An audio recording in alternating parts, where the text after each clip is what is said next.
When Lila Bennett crashed through the glass door of New York's most dangerous crime lord on her first day of work, everyone in the room stopped breathing.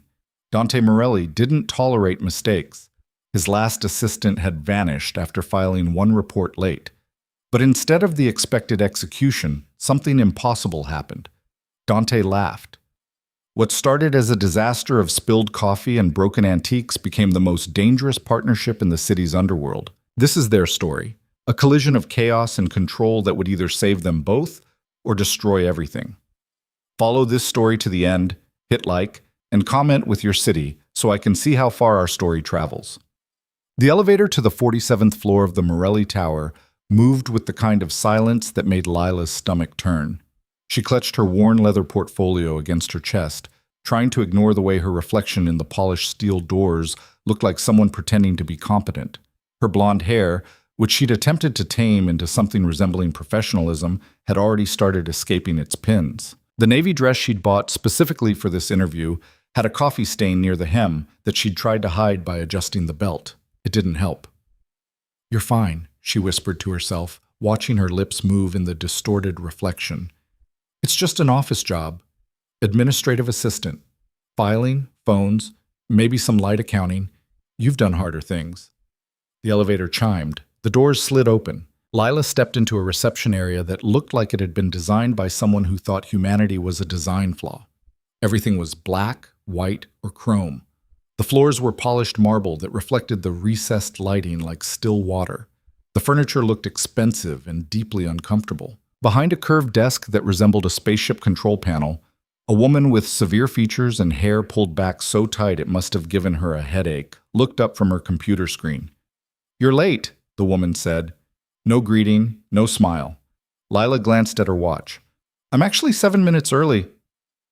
"Mr. Morelli expects people 15 minutes before their scheduled appointment. You're late."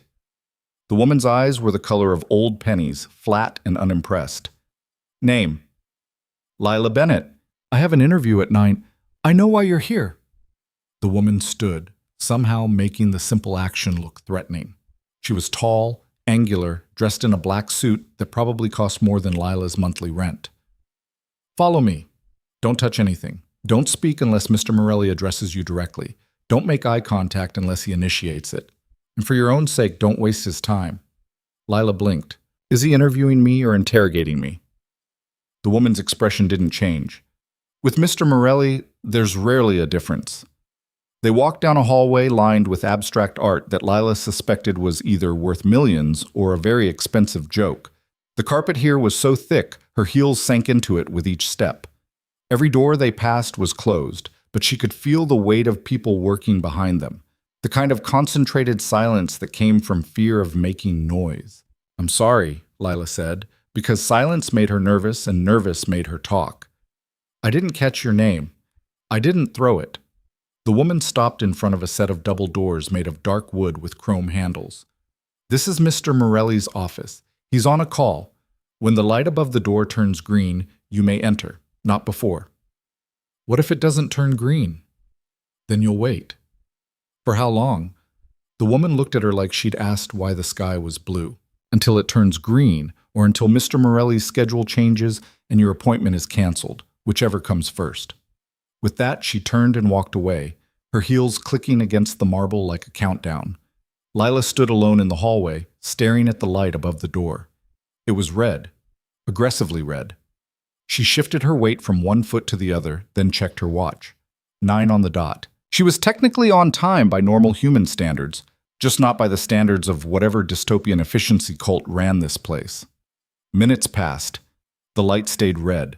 She could hear a voice through the door, deep, measured, with the kind of control that suggested the speaker never raised it because he'd never needed to. She couldn't make out words, just tone. It wasn't angry. It wasn't kind either. It was the sound of someone stating facts that would not be argued with. Lila's feet hurt.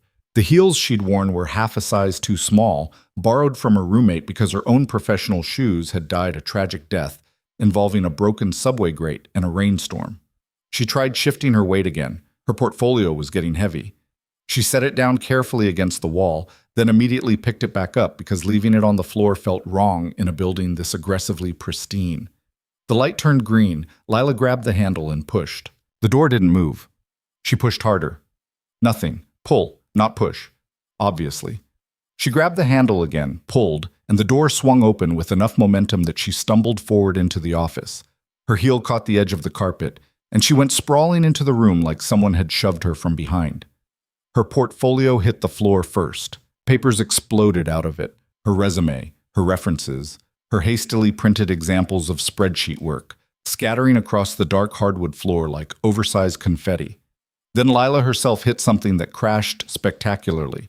She registered several things at once: the sound of shattering porcelain, the smell of old paper and expensive cologne, and the absolute silence that followed the destruction. She was on her hands and knees on the floor of Dante Morelli's office, surrounded by pieces of what had been a vase.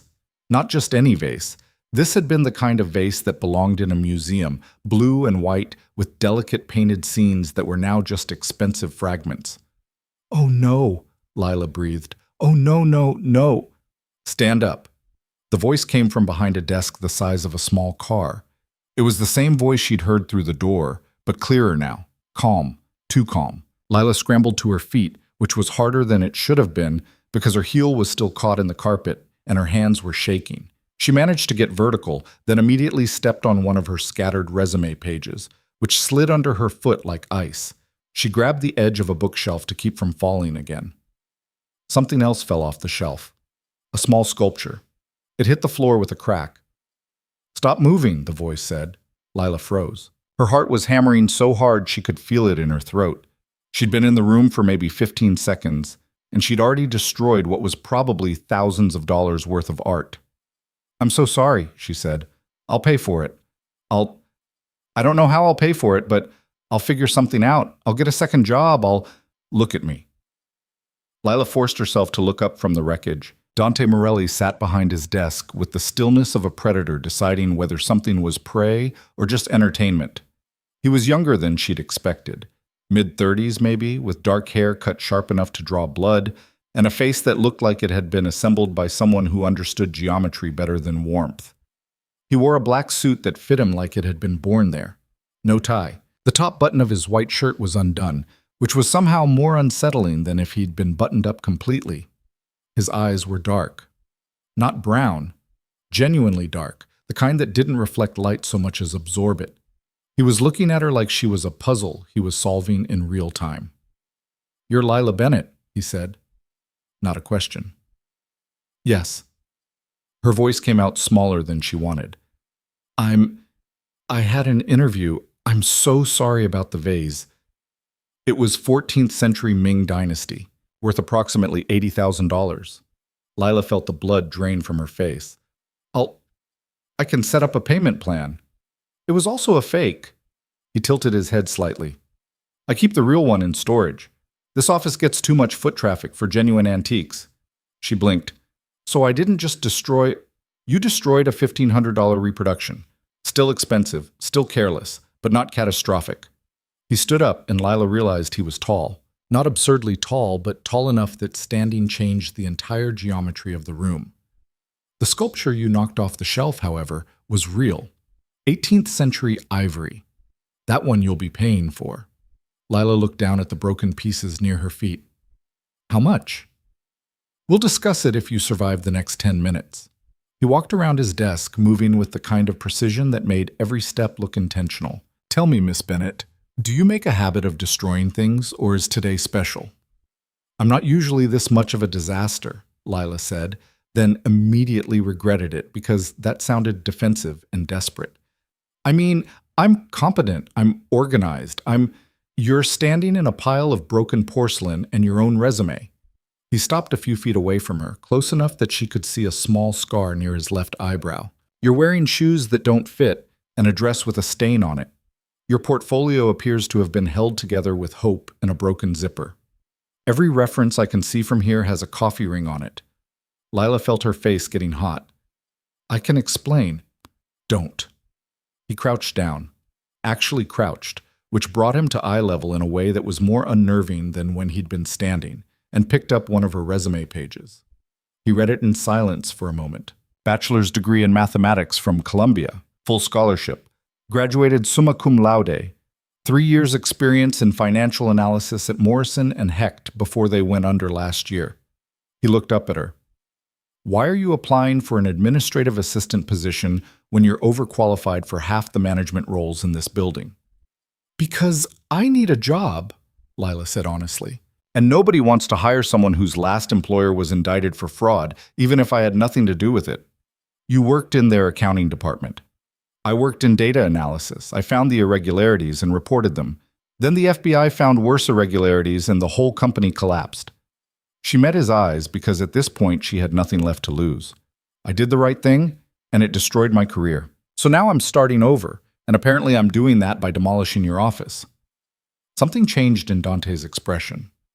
Not softening. He didn't look like someone who softened, but something shifted, like he'd just confirmed a theory. You reported the fraud, he said. Yes. Knowing it would cost you your job. I reported it because it was going to cost people their retirement savings if someone didn't. Lila heard her voice getting stronger, which was dangerous, but she couldn't seem to stop it. I didn't know it would collapse the whole company. I thought they'd fix it. I was wrong. Dante stood up, still holding her resume. And now you're broke, unhireable, and desperate enough to work for me. I researched your company, Lila said. Morelli Enterprises owns 17 subsidiary businesses, 6 commercial properties, and has a reputation for aggressive expansion but clean books. On paper, you run a legitimate operation. On paper, Dante repeated, and there might have been amusement in his voice. Might have been. I need a job, Lila said again. I'm good at what I do. I'm detail-oriented, I'm fast, and I don't ask questions I don't need answers to. That last part is a lie. You've already asked my receptionist questions. I asked her name, which she didn't give you because I don't pay her to make friends. He walked back to his desk, somehow managing to avoid every piece of broken porcelain without looking down. I've had 4 administrative assistants in the past 2 years. 1 quit after 3 days. 1 lasted a week before developing a nervous condition. 1 made the mistake of being late twice. The 4th one tried to steal from me. What happened to them? The first 3 found other employment. The 4th is no longer a concern. He sat down, gesturing to the chair across from his desk. Sit. Lila looked at the chair, then at the wreckage between her and it. She picked her way across the floor carefully, trying not to step on anything else, and lowered herself into the chair. It was exactly as uncomfortable as it looked. Dante opened a drawer in his desk and pulled out a thin folder. I'm going to ask you 3 questions. Answer them honestly. If I think you're lying, this interview is over and you'll never work in this city again. Understood? Lila's mouth went dry. Understood. First question, why did you really come here today? I told you, You need a job, yes, but you've applied to 43 companies in the past 6 months. I know this because I had someone pull your credit report and background check yesterday. He leaned back in his chair. 37 of those applications were for positions similar to what you had before. 5 were lateral moves. Only 1, this one, was a significant step down. So I'll ask again, why here? Lila took a breath. The truth or a lie? She was reasonably sure he'd know the difference. Because everyone else sees my resume and thinks I'm either incompetent or criminal, she said. The Fraud Association killed me before I could defend myself. But your company, you have a reputation for hiring people other companies won't touch. You've got 3 executives who came from companies that collapsed. You hired a woman who'd been fired from 6 jobs before landing here. Either you're incredibly forgiving or you don't care about conventional hiring practices. Or I value competence over credentials. That too. Lila met his eyes. I'm gambling that you're the kind of person who judges people by what they can do, not what someone else did. Dante was quiet for a moment. Then, second question, what's the real reason Morrison and Hecht collapsed? The fraud investigation. That's the official reason. What's the real one? Lila hesitated. This felt like a test, but she didn't know what answer he was looking for. The fraud was real, she said slowly, but it wasn't the whole picture. Morrison had borrowed heavily to cover expansion costs. When the investigation froze their assets, they couldn't make payroll. That triggered a cascade. Clients pulled out, creditors called in debts, and the whole structure collapsed in 3 weeks. The fraud lit the match, but the company was already soaked in gasoline. You saw that coming? It wasn't a question, but Lila answered anyway. I saw the pattern 6 months before it happened. I reported it internally. Nobody listened. Why not? Because I was 26 years old and telling executives twice my age that they were running the company into the ground. They thought I was being dramatic. Lila heard the bitterness in her voice and tried to pull it back. They were wrong. I was right. None of that mattered in the end. Dante picked up a pen from his desk and clicked it once. The sound was sharp in the quiet office. Third question. If I hire you and you find irregularities in my company's books, what will you do? This was the real test. Lila knew it. I'd report it to you, she said, directly, and then I'd help you fix it. Not the authorities? Not unless you told me to. Lila leaned forward slightly. I learned my lesson at Morrison. Going over someone's head doesn't fix the problem, it just creates chaos. If I work for you, I work for you. Not the FBI, not the SEC, not anyone else. That's either loyalty or moral flexibility. It's practicality, Lila said. I can't fix problems from the outside. I can only fix them if I'm trusted enough to be on the inside. Dante clicked the pen again. Once, twice, then he set it down carefully on the desk, aligned perfectly with the edge of his notebook.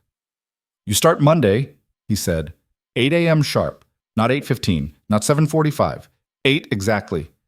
Lila felt something in her chest unclench. Thank you. I won't. Your salary will be $60,000 annually. Health insurance starts after 90 days. You'll report directly to me, which means you'll work longer hours than anyone else in this building, and you'll handle information that could put you in danger if it reaches the wrong people. You will not discuss my business outside this office. You will not ask questions about operations that don't concern you, and you will not, under any circumstances, break anything else in my office. I understand. You'll sign an NDA so comprehensive that your lawyer will advise you not to sign it. You'll do it anyway because you need this job more than you need legal protection. He stood up. The ivory sculpture you broke was worth $4,000. I'm deducting it from your first 3 paychecks. The vase was my mistake for putting a replica in a high-traffic area. We'll call it even. Lila stood up too, trying not to let the relief show too obviously on her face. Thank you, Mr. Morelli. Don't thank me yet. You haven't survived a full day. He walked to the door and opened it. Claire will send you the employment paperwork. Read everything. Sign nothing until you're sure. Claire? My receptionist. The woman whose name you asked for. Right. Lila gathered up her scattered papers, trying to maintain some dignity while crawling around on the floor. She managed to get everything back into her portfolio, though the broken zipper meant she had to hold it closed with both hands.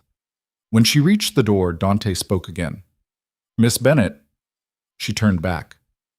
The real reason I'm hiring you isn't your credentials or your desperation, he said. It's because you reported the fraud at Morrison, even though you knew it would cost you everything. Most people don't have that kind of spine. I need someone who does.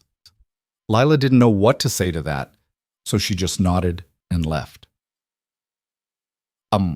The weekend passed in a blur of anxiety and preparation. Lila bought new shoes, actual professional shoes that fit, and 2 more dresses that didn't have stains. She read through the NDA that Claire emailed her, all 47 pages of it, and signed it anyway because Dante had been right. She needed this job more than she needed legal protection. Monday morning arrived with rain.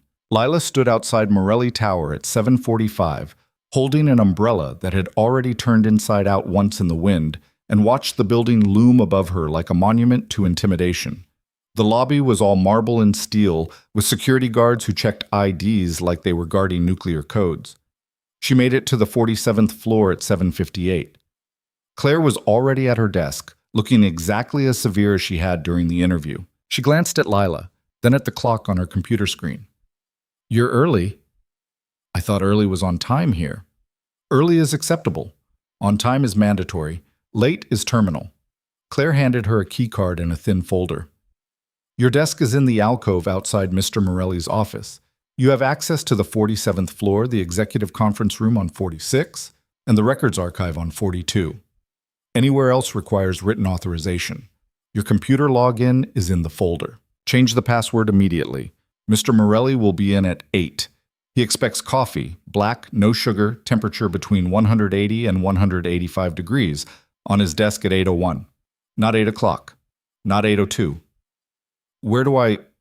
Claire pointed to a door marked Executive Break Room. There's a thermometer in the drawer next to the espresso machine. Use it.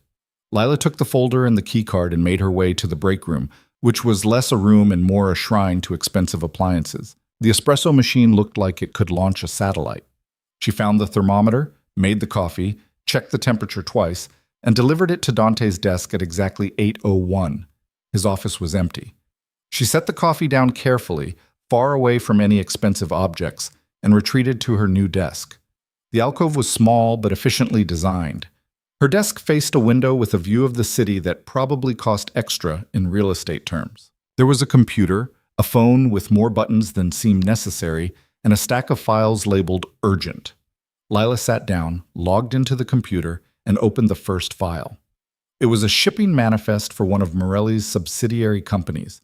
Nothing obviously wrong with it, just standard logistics documentation. She cross-referenced it against the company's declared inventory. The numbers didn't match, not dramatically, just slightly. A shipment of textiles that was supposed to contain 500 units actually contained 487. The difference had been noted but not explained. Lila pulled up another manifest. Same company, different month. Another small discrepancy. 13 units short. She opened a spreadsheet and started building a pattern analysis. You've been here for 20 minutes and you're already looking for problems. Lila jumped. Dante was standing in the doorway to his office, holding the coffee she'd delivered. He wasn't smiling, but there was something in his expression that might have been approval. I'm just reviewing the files you marked urgent, Lila said. Those files are 6 months old. They're not urgent. They're a test. He took a sip of coffee. 184 degrees, acceptable. You tested the temperature? I test everything. He walked to her desk and looked at her computer screen. What did you find? Small inventory discrepancies across multiple shipments from Arcadia Textiles. Nothing major but consistent. Either their counting system is broken or someone's skimming. Which do you think it is? If it was a counting error, it would be random. This is too consistent. Someone's taking a little bit from every shipment because they think small losses won't be noticed. Dante set his coffee down on her desk. How much have they taken in total? Lila pulled up her quick calculation. Over 6 months? Approximately $32,000 worth of inventory, assuming standard wholesale pricing. Who's doing it? I'd need access to employee records and shipping schedules to narrow it down. Probably someone in the warehouse with authorization to adjust counts. You've been at this desk for 20 minutes, Dante said quietly. My last assistant didn't catch this in 6 months of looking at the same files. Your last assistant might not have been looking for patterns. She was looking for exactly this. I told her to. He picked up his coffee again. The difference is that she wasn't good at it, and you are. Lila felt a small surge of pride, followed immediately by suspicion. You already knew about the discrepancies. I've known for 8 months. I wanted to see how long it would take you to find them. That's... Lila stopped herself before saying something that would get her fired on her first day. That's very thorough of you. I don't hire people I haven't tested, and I don't trust people until they've proven they're worth trusting. He started walking back to his office, then paused. Fix the Arcadia problem, quietly. I don't want the person responsible to know they've been caught until I decide what to do about it. How do you want me to... You're smart enough to find the problem. Be smart enough to fix it. He disappeared into his office and closed the door. Lila stared at the closed door for a moment, then back at her computer screen. She pulled up employee records, shipping schedules, and warehouse access logs. It took her 3 hours of cross-referencing and building timelines. But she found him. Marcus Renton, warehouse supervisor, who'd been with the company for 6 years and had access to inventory systems. He was adjusting counts after shipments were loaded, but before they were logged, skimming just enough that it looked like rounding errors. She wrote up a brief report with evidence and left it on Dante's desk while he was in a meeting. When he came back, he read it in silence, then called her into his office. You're certain? Unless he's being very elaborately framed, yes. What would you do about it? Lila hesitated. Fire him and report it to the police? Why? Because he's stealing from you. He's stealing $32,000 over 6 months. That's roughly $5,000 a month. Do you know what I spend on office coffee in a month? I'm guessing more than $5,000. Significantly more. So why does this matter? Lila thought about it. Because it's not about the money. It's about the principle. If people think they can steal from you without consequences, more people will try. Better. Dante leaned back in his chair. What else? If he's stealing inventory, he might be selling it somewhere, which means he has a buyer, which means there's a leak in your supply chain that could be exploited for worse things than textiles. There it is. Dante stood up. I don't care about Marcus Renton. I care about the infrastructure that allowed him to operate for 8 months without being caught. Fix the infrastructure. How? Implement a verification system, random audits, dual authorization for count adjustments. Make it harder to cheat than to do the job correctly. He walked to the window. And then fire Renton, but do it quietly. No police, no drama. I'll handle the rest. Lila felt cold. What does handle the rest mean? Dante turned to look at her. It means you don't ask questions you don't want answered. She thought about arguing, about pointing out that if they didn't report it, Renton could just do the same thing somewhere else. But she remembered what she'd said in the interview. If I work for you, I work for you. I'll implement the new system this week, she said. Good. He walked back to his desk. And Miss Bennett? Yes? Don't lose sleep over Marcus Renton. Trust me when I say he won't be a problem anymore. Lila left the office, went back to her desk, and tried very hard not to think about what that meant. The weeks that followed established a rhythm that was equal parts productive and unsettling.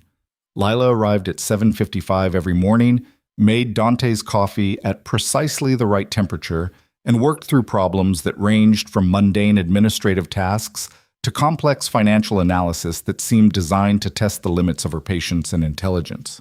Dante was demanding in a way that felt personal. He didn't just want work done. He wanted it done perfectly, efficiently, and often under conditions that seemed deliberately designed to be difficult. He'd give her assignments with missing information and expect her to find it. He'd ask for analysis without telling her what he was looking for, and then critique her for not reading his mind. And yet, there were moments when he'd review her work and nod slightly, which she'd learned was the equivalent of effusive praise from anyone else. Moments when he'd ask her opinion on something and actually listen to her answer. Moments when she'd catch him looking at her with an expression that wasn't quite approval, but wasn't dismissal either. The office itself was strange. People moved through the building like they were walking on eggshells, speaking in low voices and avoiding eye contact in elevators. She'd heard whispers about Dante in the break room, rumors that ranged from plausible to absurd. Some people said he'd built his empire from nothing. Others said he'd inherited it from his father, who'd been even worse. Everyone agreed that crossing him was a career-ending mistake at best, and something worse at worst. Lila tried not to think about it too hard. She was good at her job. That was what mattered. She fixed problems, streamlined processes, and caught mistakes before they became disasters. She learned to anticipate what Dante needed before he asked for it, learned to read his moods in the small shifts of his expression, learned to exist in the controlled chaos of his world without getting crushed by it. And then, 6 weeks into her employment, she found something she wasn't supposed to find. It was late, almost 8 p.m. Most of the office had cleared out hours ago, but Dante was still in a meeting, and Lila was working through a backlog of expense reports that had been flagged for review. Routine stuff. Travel expenses, client entertainment, equipment purchases. Except one report didn't make sense. A subsidiary company called Meridian Holdings had submitted an expense report for $127,000 in consulting fees. That alone wasn't unusual. Companies hired consultants all the time. But when Lila pulled up Meridian's financial records to cross-reference, she found something odd. The consulting fees had been paid to a company called Apex Advisory Group. She'd never heard of them, which meant either they were new or they were small enough not to register in standard business databases. She ran a search. Apex Advisory Group didn't exist. No business registration, no tax filings, no corporate structure. It was a ghost. Lila felt her pulse quicken. This was either a clerical error or something much worse. She pulled up more records from Meridian. 3 more payments to Apex Advisory over the past 6 months, each between $100,000 and $150,000. Over $500,000 paid to a company that didn't exist. She cross-referenced Meridian's other expenses. Everything else looked normal. Standard operating costs, legitimate vendor relationships, clean accounting. Just these 4 payments stood out like neon signs in a dark room. Lila sat back in her chair, staring at the screen. This was wrong. Either someone at Meridian was running a scheme or the money was going somewhere it wasn't supposed to go. And if Dante knew about it, if this was intentional, then she'd just stumbled into something that could get her killed. She should close the file, forget she saw it, go home. Instead, she kept digging. She pulled up shipping records for Meridian. They were a logistics company. Warehouses, distribution, transport. She cross-referenced their shipping manifests with their financial records, looking for patterns. There. Shipments that didn't match the declared inventory. Routes that took longer than they should. Warehouses that were listed as operational but had minimal activity in the logs. This wasn't just fraud. This was something bigger. Working late. Lila's heart nearly stopped. She looked up to find Dante standing in the doorway, his jacket off and his sleeves rolled up. He looked tired in a way she'd never seen him look tired before. "I was just finishing the expense reports," she said, trying to keep her voice steady. "Find anything interesting?" This was the moment, the decision that would define everything that came next. She could lie, close the file, pretend she hadn't seen anything, or she could tell the truth and find out what kind of man Dante Morelli really was. Lila turned her computer screen toward him. "Meridian Holdings has been paying consulting fees to a company that doesn't exist," she said. "Over $500,000 in 6 months. The money's going somewhere, but I can't trace it without access to Meridian's bank records." Dante walked to her desk slowly. He looked at the screen, his expression unreadable. "And what do you think that means?" he asked quietly. "I think someone's either stealing from you or laundering money through your company," Lila said. "Or both. Which do you think it is?" "I think it's something you already know about, and I just walked into something I shouldn't have." Dante was quiet for a long moment. Then he reached over and closed the file on her screen. "Go home, Miss Bennett. I can help. Go home." His voice wasn't angry. It was something worse than angry. It was careful. "We'll discuss this tomorrow." Lila saved her work, shut down her computer, and gathered her things. She could feel Dante watching her as she left, but when she turned back at the elevator, his office door was already closed. She didn't sleep that night. Lila arrived at the office the next morning at 7:30, half expecting to find her keycard deactivated and a security guard waiting to escort her out of the building. Instead, everything worked normally. The elevator took her to the 47th floor. Her computer logged in without issue. Dante's office door was closed, but there was light underneath it. She made his coffee, checked the temperature twice, and knocked on his door at exactly 8:01. "Come in." Dante was standing at the window with his back to the door, hands in his pockets, looking out at the city like he was trying to find something specific in the chaos of buildings and traffic below. He didn't turn around when she entered. "Set it on the desk," he said. Lila put the coffee down and started to leave. "Stay." She stopped, her hand still on the door handle. Her heart was doing something erratic in her chest that felt like panic trying to disguise itself as professionalism. Dante turned around. He looked like he hadn't slept either, though he wore exhaustion better than most people wore suits. There were shadows under his eyes that made them look darker, sharper. "Tell me what you think you found," he said. "Payments to a non-existent consulting company funneled through Meridian Holdings. Over $500,000 in 6 months. Shipping irregularities that suggest the warehouses are being used for something other than their stated purpose." Lila kept her voice level. "Either someone's running an operation under your nose or you're running it yourself. And if it's the second one, then I need to know what I walked into." Dante moved to his desk and sat down. He picked up the coffee, took a sip, set it down with the handle aligned exactly parallel to the edge of his desk blotter. Everything he did had that same precision, like chaos was something that happened to other people. "Sit," he said. Lila sat in the chair across from him, the same uncomfortable chair from her interview. It felt like a test she hadn't studied for. "What do you know about my family?" Dante asked. "I know your father started Morelli Enterprises 30 years ago. I know he died 8 years ago and you took over. I know you expanded the business significantly since then." My father didn't start a business.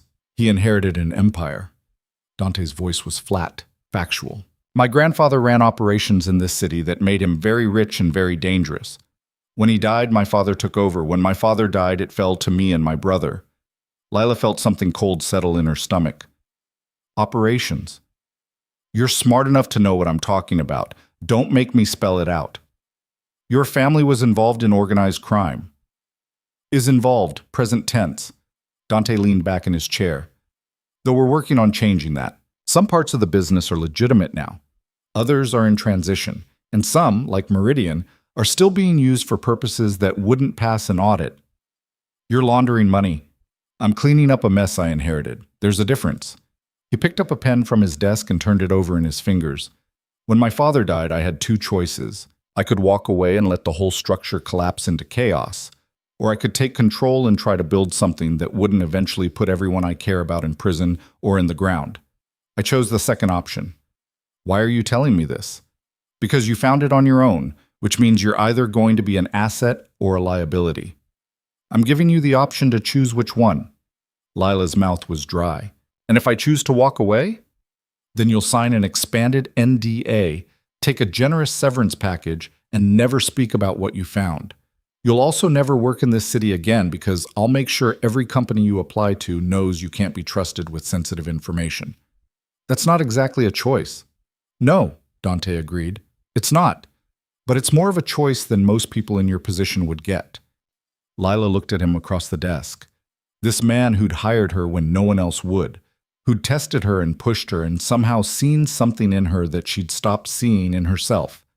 He was offering her a place in something that could destroy her life. Or he was offering her a chance to be part of something that mattered, even if it was complicated and dangerous and probably illegal. What would you need me to do? She asked. Something changed in Dante's expression. Not relief. He didn't seem like someone who felt relief, but something close to it. The same thing you've been doing. Find problems. Fix them. Help me transition the business into something legitimate before the weight of what my father built drags us all down. That's not an administrative assistant job. You haven't been doing an administrative assistant job since your first day. You've been doing forensic accounting and operational analysis. I just didn't tell you that's what it was called. And the things I find, like Meridian, you bring them to me. We figure out together how to solve them without triggering a cascade that destroys everything we're trying to build. Dante set the pen down carefully. I won't lie to you about what this business is, but I also won't ask you to do anything that crosses lines you're not willing to cross. You want to be on the inside fixing problems? This is your chance, but you need to decide now. Lila thought about Morrison and Hecht, about reporting fraud and watching the whole company burn because she'd thought doing the right thing would matter. She thought about the past 6 months of rejection and desperation, about being 27 years old, and feeling like her career was already over before it had really started. I want access to all the financial records, she said. Not just the files you give me, everything. If I'm going to help you clean this up, I need to see the whole picture. Agreed. And I want your word that you're actually trying to go legitimate. That this isn't just you telling me what I want to hear, so I'll help you hide evidence. Dante stood up and walked around the desk. He extended his hand. You have my word. And in my world, that's worth more than a contract. Lila stood up and shook his hand. His grip was firm, warm, and he held on for a second longer than strictly necessary, like he was sealing something more than just a business agreement. Welcome to the inside, Miss Bennett, he said. Try not to break anything important. Over the next several weeks, Lila discovered that the inside of Dante's world was significantly more complicated than the outside had suggested. She got access to file systems she hadn't known existed, financial records that painted a picture of an organization in the middle of a slow, painful transformation. Some subsidiary companies were completely clean, legitimate businesses that operated exactly as they appeared to. Others were in various stages of transition, with revenue streams being shifted, partnerships being dissolved, operations being restructured, and then there were the ones like Meridian. Lila spent her days tracking money through increasingly complex networks, identifying which operations could be salvaged and which needed to be shut down entirely. It was like trying to untangle a knot while someone kept adding more string, and every thread she pulled revealed another problem that needed solving. Dante worked beside her through most of it, which surprised her. She'd expected him to delegate, to give orders from his office while she did the actual work. Instead, he'd pull up a chair next to her desk and review documents with her, talking through problems and solutions like they were colleagues instead of boss and employee. "This warehouse in Brooklyn," Lila said one afternoon, pointing at a property record on her screen. "It's listed as a storage facility for Meridian, but the utilities usage doesn't match. It's pulling way more power than a storage facility should need." Dante leaned closer to look at the screen. He was close enough that she could smell his cologne, something expensive and subtle that probably had a French name she couldn't pronounce. "What do you think it's being used for?" he asked. "Either they're running equipment in there that isn't on the books, or someone's using it for something that requires a lot of electricity. Grow operation, maybe? Or a manufacturing setup?" "Neither. It's a gambling operation. Cards, sports betting, some loan sharking on the side." Dante sat back. "My uncle runs it. Has for 20 years. "Your uncle?" "My father's brother. He's not interested in going legitimate, and he's got enough leverage in the family that forcing him out would start a war I don't need right now." Lila pulled up more records. "How much is this operation worth annually?" "About $2 million in profit, most of it unreported." "And you're just letting it run?" "I'm picking my battles. The gambling operation is small enough that it's not drawing federal attention. My uncle keeps it contained, doesn't expand, doesn't get greedy. It's a problem, but it's a stable problem. I've got bigger issues to deal with first." "Like what?" Dante stood up and walked to the window. It was something he did when he was thinking, like the view helped him organize his thoughts. Like the fact that my father made promises to people who don't care that he's dead. Like the fact that I've got suppliers who expect me to move products I don't want to move anymore. Like the fact that walking away from certain contracts would put a target on my back that would make running a legitimate business impossible. "What kind of products?" He turned to look at her. "Do you really want to know?" Lila thought about it. "Yes." "Stolen goods, mostly. High-end electronics, jewelry, art. Things that come in through the port and disappear before customs can track them properly. My father had relationships with people who specialize in that kind of acquisition, and they expect those relationships to continue." "Are they?" "For now. I've been slowly reducing our involvement, buying less, moving less, creating distance. But it's a process, and it's dangerous. These aren't people who respond well to being phased out." Lila turned back to her computer and started pulling up shipping records. "Show me which operations are involved. I'll see if I can find ways to create legitimate reasons for the reduction. Make it look like market forces instead of choice." Dante returned to her desk and spent the next 2 hours walking her through the shadow side of his business. He was matter-of-fact about it, neither defensive nor apologetic, just laying out the reality of what he'd inherited and what he was trying to change. By the time he finished, Lila had a headache and a much clearer understanding of why he'd seemed so tired that morning after she'd found the Meridian irregularities. "This is going to take years," she said. "I know. And there's no guarantee it'll work. Any one of these relationships could blow up and take the whole thing down." "I know that too." Dante looked at her. "Does that change your answer?" "About helping you?" Lila shook her head. "No. But it means we need to be smarter about how we approach it. Faster in some areas, slower in others. We need to prioritize based on risk, not revenue." "How would you prioritize?" Lila opened a new spreadsheet and started building a framework. "Operations that involve violence or exploitation get shut down first, regardless of profit. We can't claim to be going legitimate while still being involved in things that hurt people. Second priority is anything that's drawing law enforcement attention. Those are time bombs waiting to go off. Third is the high-risk, low-value operations that aren't worth the exposure. Everything else we phase out gradually, creating legitimate replacement revenue streams as we go." Dante watched her work, and when she looked up, there was something in his expression that she couldn't quite read. "What?" she asked. "You just walked into organized crime, and your first instinct is to build an ethical framework for dismantling it. You said you wanted to go legitimate. That means having standards. Most people in your position would be looking for ways to profit from this information." "I'm not most people." Lila saved her spreadsheet.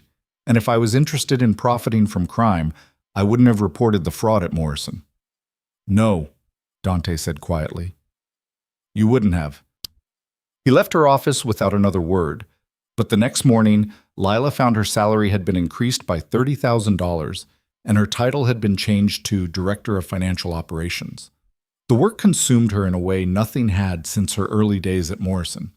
She was solving puzzles that mattered, fixing problems that had real consequences, working alongside someone who treated her like an equal instead of an inconvenience. The hours were brutal, 12, 14-hour days were normal.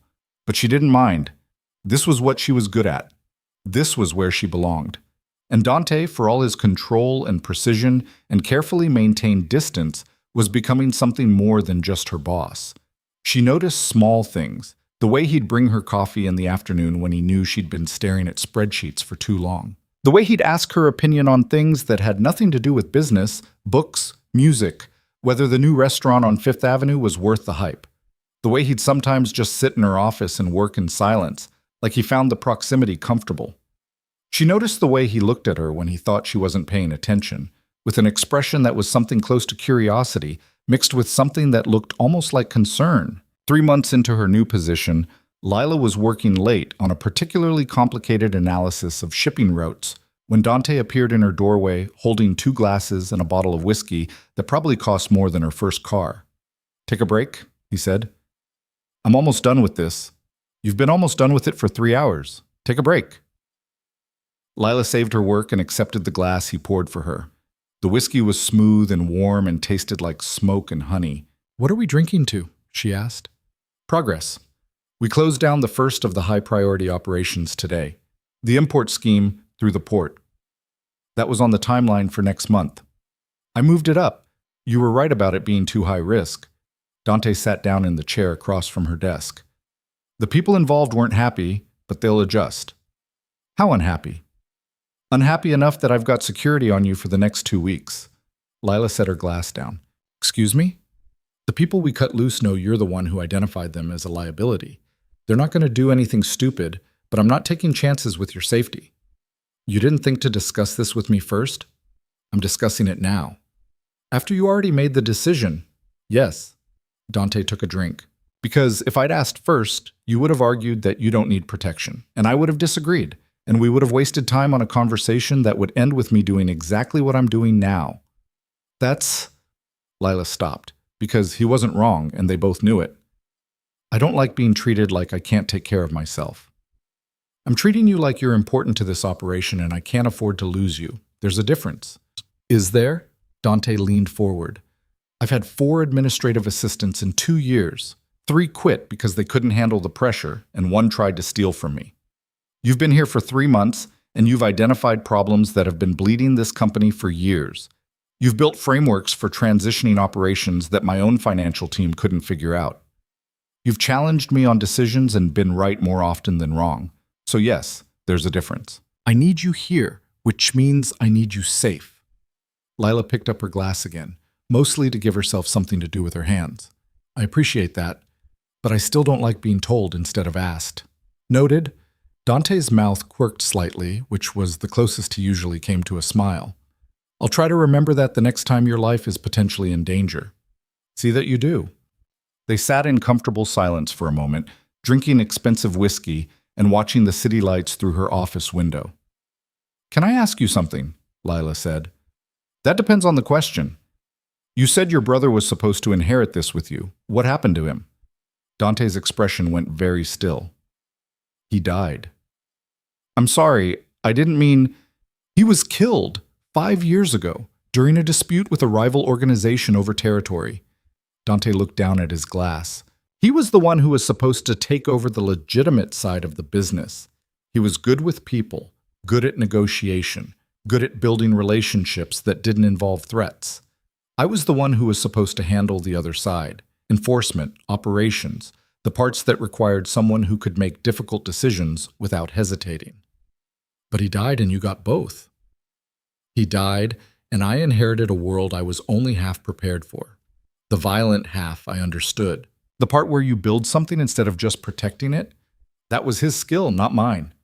Lila thought about that. About Dante, who was so controlled and precise and careful, trying to build something legitimate with tools designed for violence. You're doing better than you think, she said. Am I? You hired me. You're listening to analysis instead of just making decisions based on power and fear. You're shutting down operations that hurt people even though they're profitable. That's not someone who's failing at building something legitimate. That's someone who's actually trying. Dante looked at her for a long moment. You have more faith in me than I have in myself. Then it's a good thing I'm here to balance it out. He almost smiled at that. Almost. Then his phone buzzed, shattering the moment. He glanced at it, and whatever he saw there made his expression close down into something harder. I have to go, he said, standing up. Don't work too late. Where are you going? Dealing with someone who's unhappy about our recent operational changes. He set his glass down on her desk. The security team will be outside the building when you leave. Don't try to lose them. I wouldn't dream of it, Lila said, which was a lie, and they both knew it. After he left, she sat alone in her office and finished her whiskey and tried not to think too hard about the fact that Dante was walking into something dangerous while she was sitting safely in a building surrounded by security. The next morning, he showed up to the office with bruised knuckles and didn't explain. Lila didn't ask, but she noticed the way he moved more carefully, the way he held his coffee cup with his left hand instead of his right, the way his jaw was slightly swollen on one side. She also noticed the way the whispers in the office had changed. People were scared before, but now they were scared in a different way, respectful, like something had shifted in the invisible hierarchy that governed this world. What happened last night? She asked Claire when Dante was in a meeting. Mister, Morelli reminded someone why they shouldn't test his patience, Claire said without looking up from her computer. That's all you need to know. Was anyone seriously hurt? Define seriously. Claire. The older woman finally looked up and her expression was almost sympathetic. You're getting attached to him. That's a mistake. I'm not. You are. I've watched 4 assistants come through here. The first 3 were terrified of him. The 4th thought she could manipulate him. You're the first one who looks at him like he's human. Claire's voice was quiet. He is human, but he's also dangerous. Don't forget which one matters more in this world. Lila went back to her desk and tried to focus on work, but Claire's words stayed with her. That evening, after most of the office had cleared out, Dante called her into his office. We need to talk about Meridian, he said. Lila sat down. What about it? I'm shutting it down completely. The operation has too many vulnerabilities and not enough legitimate value. I'm liquidating the assets and distributing them to the cleaner subsidiaries. That's going to leave a gap in your distribution network. I'll fill it with legitimate contracts. It'll take time, but it's cleaner than trying to transition Meridian piece by piece. When? End of the month, which gives you 3 weeks to figure out how to redistribute the legitimate operations and sever ties with everything else. But he slid a folder across the desk. This is everything you'll need. Employee contracts, vendor agreements, property leases. I need you to find ways to end them that don't create legal exposure or trigger retaliation. Lila opened the folder and started scanning the documents. It was a nightmare of interconnected agreements and informal arrangements that would be nearly impossible to untangle cleanly. This is going to take more than 3 weeks, she said. I know, do what you can.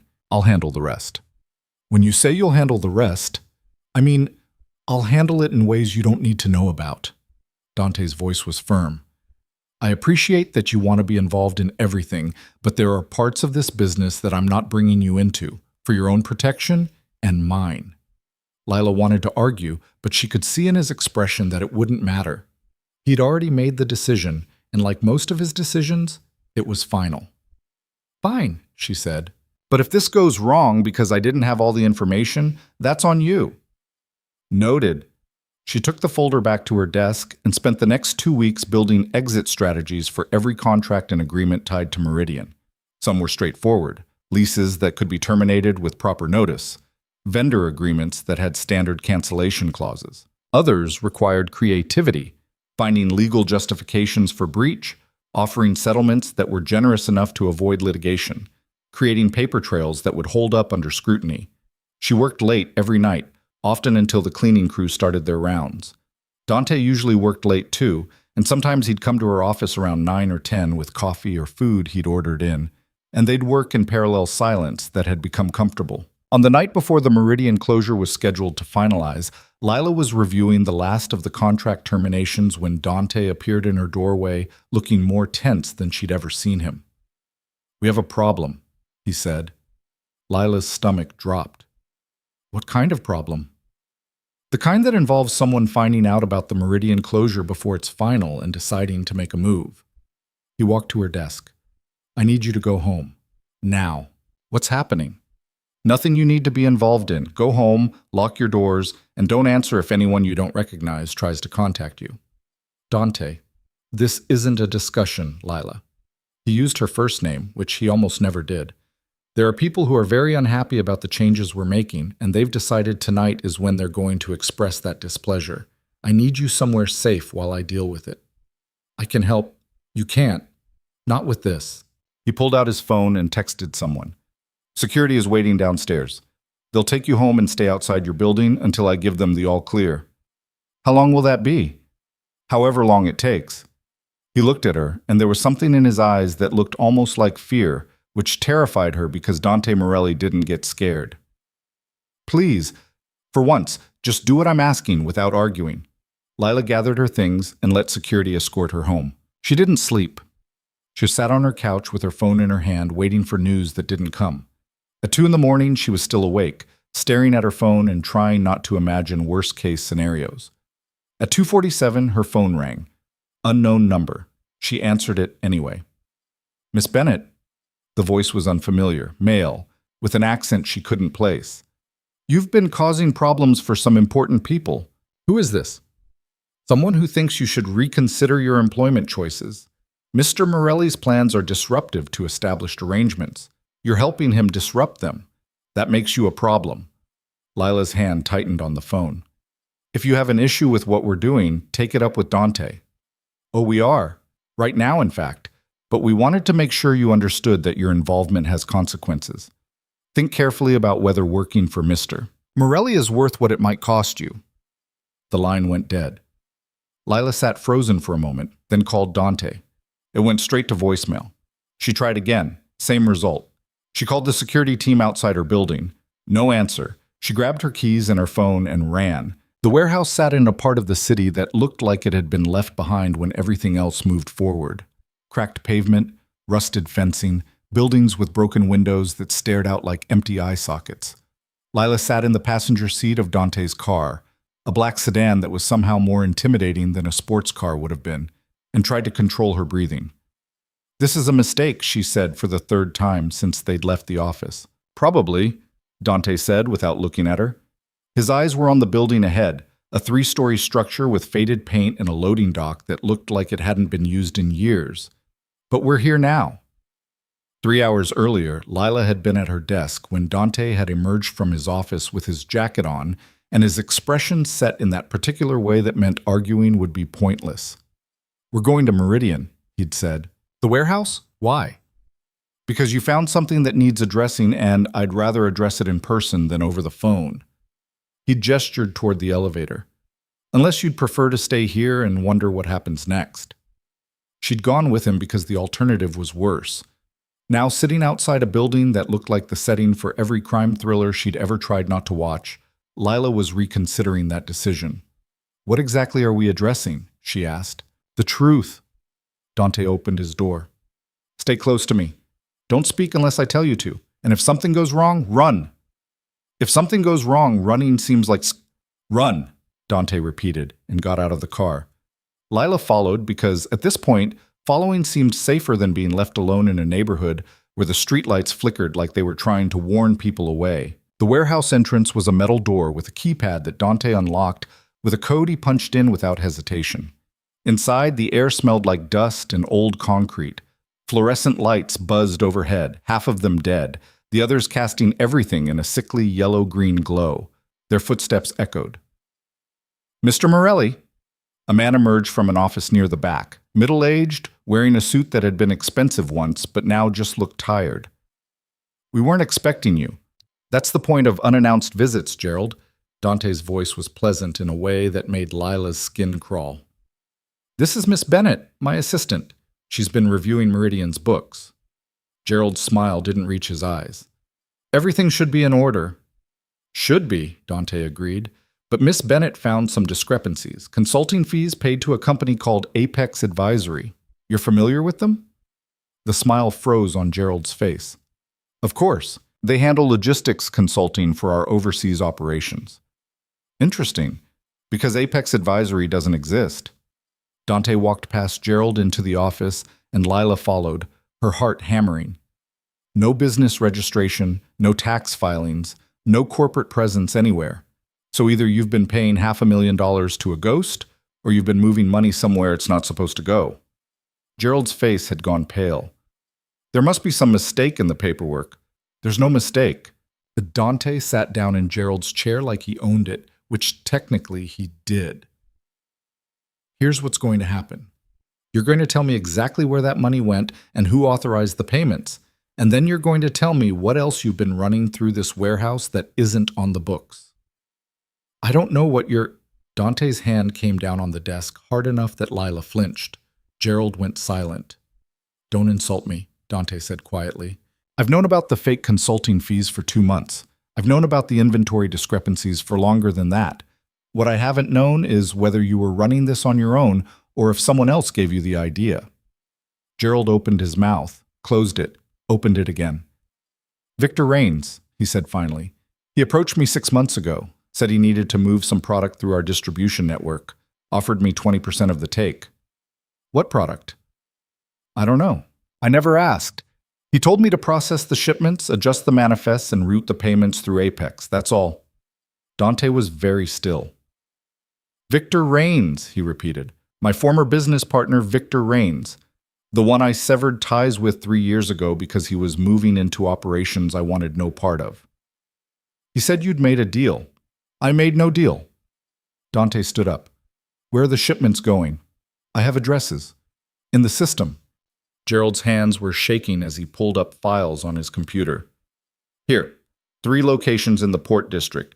He said they were temporary storage before final distribution. Dante leaned over the desk, reading the screen. His jaw tightened. These are residential addresses. I didn't think to check. You didn't think at all. Dante straightened up. How many shipments have gone through? 15, maybe 20. Maybe? 23 total. The last one went out 2 days ago. Dante turned to Lila. Do you have your phone? She nodded, pulling it out with hands that were steadier than she felt. Take pictures of everything on that screen. Addresses, dates, shipment manifests. All of it. Lila moved to the computer and started photographing while Gerald sat frozen in his chair, looking like a man watching his life collapse in real time. What happens now? Gerald asked. Now you're going to tell me everyone who was involved in this operation, Dante said. Names, positions, how much they knew. And then you're going to resign, effective immediately, and disappear somewhere I'll never have to see you again. And if I don't? Then I'll make sure Victor Raines knows you gave me his distribution addresses. Let's see how generous his 20% looks when he finds out you compromised his entire operation. Gerald's face went from pale to gray. He'll kill me. Yes, Dante said simply.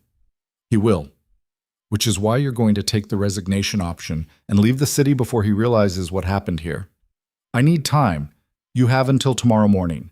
After that, you're on your own. Lila finished photographing the information and stepped back from the computer. Dante gestured toward the door. They walked out of the warehouse in silence, back through the flickering lights, past the empty loading dock, into the cold night air that suddenly felt clean after the stale atmosphere inside. In the car, Lila finally found her voice. Victor Raines. Who is he? Someone who used to be useful and is now a problem. Dante started the engine. Someone who apparently thinks he can use my infrastructure for his business without me noticing. What kind of business? Dante pulled out of the lot. The kind that uses residential addresses as distribution points and pays in cash through fake companies. Lila's stomach turned. Drugs? Probably. Or weapons. Or people. Victor's never been particular about his revenue streams as long as they're profitable. Dante's hands were tight on the wheel. And he's using my company to do it, which means if the authorities find those shipments, they'll trace them back to Meridian, back to me. We need to report this. To who? Dante's voice was sharp. The police? And tell them what? That my warehouse manager was running an illegal operation through my company? That I somehow didn't notice $500,000 moving through fake accounts? They'll investigate me, Lila. Not Victor. Me. But you didn't know I own the company. I'm responsible for what happens in it. That's how this works. He turned onto the highway, driving faster than was probably safe. Victor knows that. He's counting on it. If he gets caught, I take the fall. If he doesn't, he keeps using my infrastructure and I'm complicit whether I want to be or not. Lila thought about that. So what do? We find out exactly what he's moving and where it's going, and then we shut him down before he drags me into something I can't get out of. How? Dante glanced at her. You wanted to be on the inside, Miss Bennett? Congratulations. You're about to see how things actually work. They drove back to the office in silence. It was past 11 when they arrived, the building mostly dark except for security lights and a few scattered windows where other people were working late or pretending to. In Dante's office, Lila pulled up the photos she'd taken on her phone while Dante poured himself a drink from a cabinet she hadn't known existed. Whiskey? He offered. I don't drink. You might want to start. But he didn't push it. He sat down across from her and gestured to her phone. Show me. Lila pulled up the addresses. 3 locations in the Port District, all residential buildings. Older construction, probably low-income housing based on the neighborhoods. Front operations, Dante said. Victor's using them as temporary holding points. Shipments come in, get broken down into smaller packages, then distributed through local networks. Clean enough that it doesn't look like organized crime, dirty enough that the people living there are probably too scared to report it. We need to see what's actually in those shipments. No, I need to see. You need to stay out of this. Lila looked up from her phone. You brought me into this. You can't just... I brought you into the investigation, not into whatever comes next. Dante drained his glass and set it down harder than necessary. Victor Raines is dangerous. Not in the way most criminals are dangerous, not stupid or impulsive. He's smart. He plans. And he doesn't leave witnesses when things go wrong. All the more reason you shouldn't go alone. I'm not going alone. I'm bringing people who are equipped to handle this kind of situation. People like who? Dante smiled, and it was the first time Lila had seen him smile in a way that looked genuinely dangerous. People you don't want to meet, Miss Bennett. I'm not a child. Can you handle watching someone get hurt? Because that's what happens in this world. Can you handle being in a room where violence is the expected outcome? Can you handle the fact that the law doesn't apply the same way once you cross certain lines? Lila felt cold. What are you saying? I'm saying that I kept you away from the darker parts of this business because you don't belong there. You're good at numbers and patterns and finding problems. You're not good at the solutions that follow. Dante stood up. Go home. Get some sleep. Tomorrow we'll start tracing Victor's supply chain through legitimate channels. But tonight, you're done. And what are you going to do? What needs to be done? Lila stood up too. If you're planning something illegal, I'm planning to protect my company and everyone who works for it. How I do that is my concern, not yours. It's my concern if I'm complicit. You're not complicit. You found a problem and reported it to me. That's where your involvement ends. Dante walked to the door and opened it. Unless you're planning to report me to the authorities, in which case, do it now and save us both time. Lila stared at him, at the man she'd worked beside for 2 months, who tested her and challenged her and never once let her see past the careful control he maintained over everything around him, who was now telling her, not asking, telling, to walk away from something that could destroy them both. I'm not reporting you, she said. Then go home. She went. But she didn't go home. She went to her apartment, changed into clothes that wouldn't stand out in the Port District, and drove to the first address on her phone. The building was exactly what she'd expected. 4 stories of brick and peeling paint, windows covered with security bars, a front entrance that looked like it had been kicked in and repaired more than once. She parked down the block and watched. Nothing happened for an hour. Then a van pulled up. 2 men got out, opened the back, and started unloading boxes. Not large boxes, medium-sized, the kind that could hold anything. They carried them into the building through a side entrance, moving quickly and efficiently like they'd done this before. Lila took photos with her phone, trying to get clear shots of faces and license plates. The van left after 20 minutes. The building went quiet again. Lila sat in her car, debating. She could leave now, take the photos to Dante in the morning, prove she'd found something useful, and hope he didn't fire her for disobeying a direct order. Or she could go inside and see what was actually in those boxes. The smart choice was obvious. Lila got out of her car and walked to the building. The side entrance was locked, but the front door opened when she pulled on it. The lobby was narrow and dark, with mailboxes that looked like they'd been pried open repeatedly. Stairs led up to the right. An elevator that probably hadn't worked in years stood open and empty to the left. She took the stairs. On the second floor, she could hear voices, music playing somewhere, the normal sounds of people living their lives in a building that had seen better days. She kept climbing, third floor. The hallway was empty and smelled like mold and old cooking grease.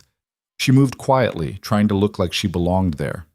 Apartment 3F had a new lock on the door, shinier than the others, more secure. Lila pressed her ear to the door and listened. Silence. She tried the handle. Locked, obviously. She was turning to leave when the door opened.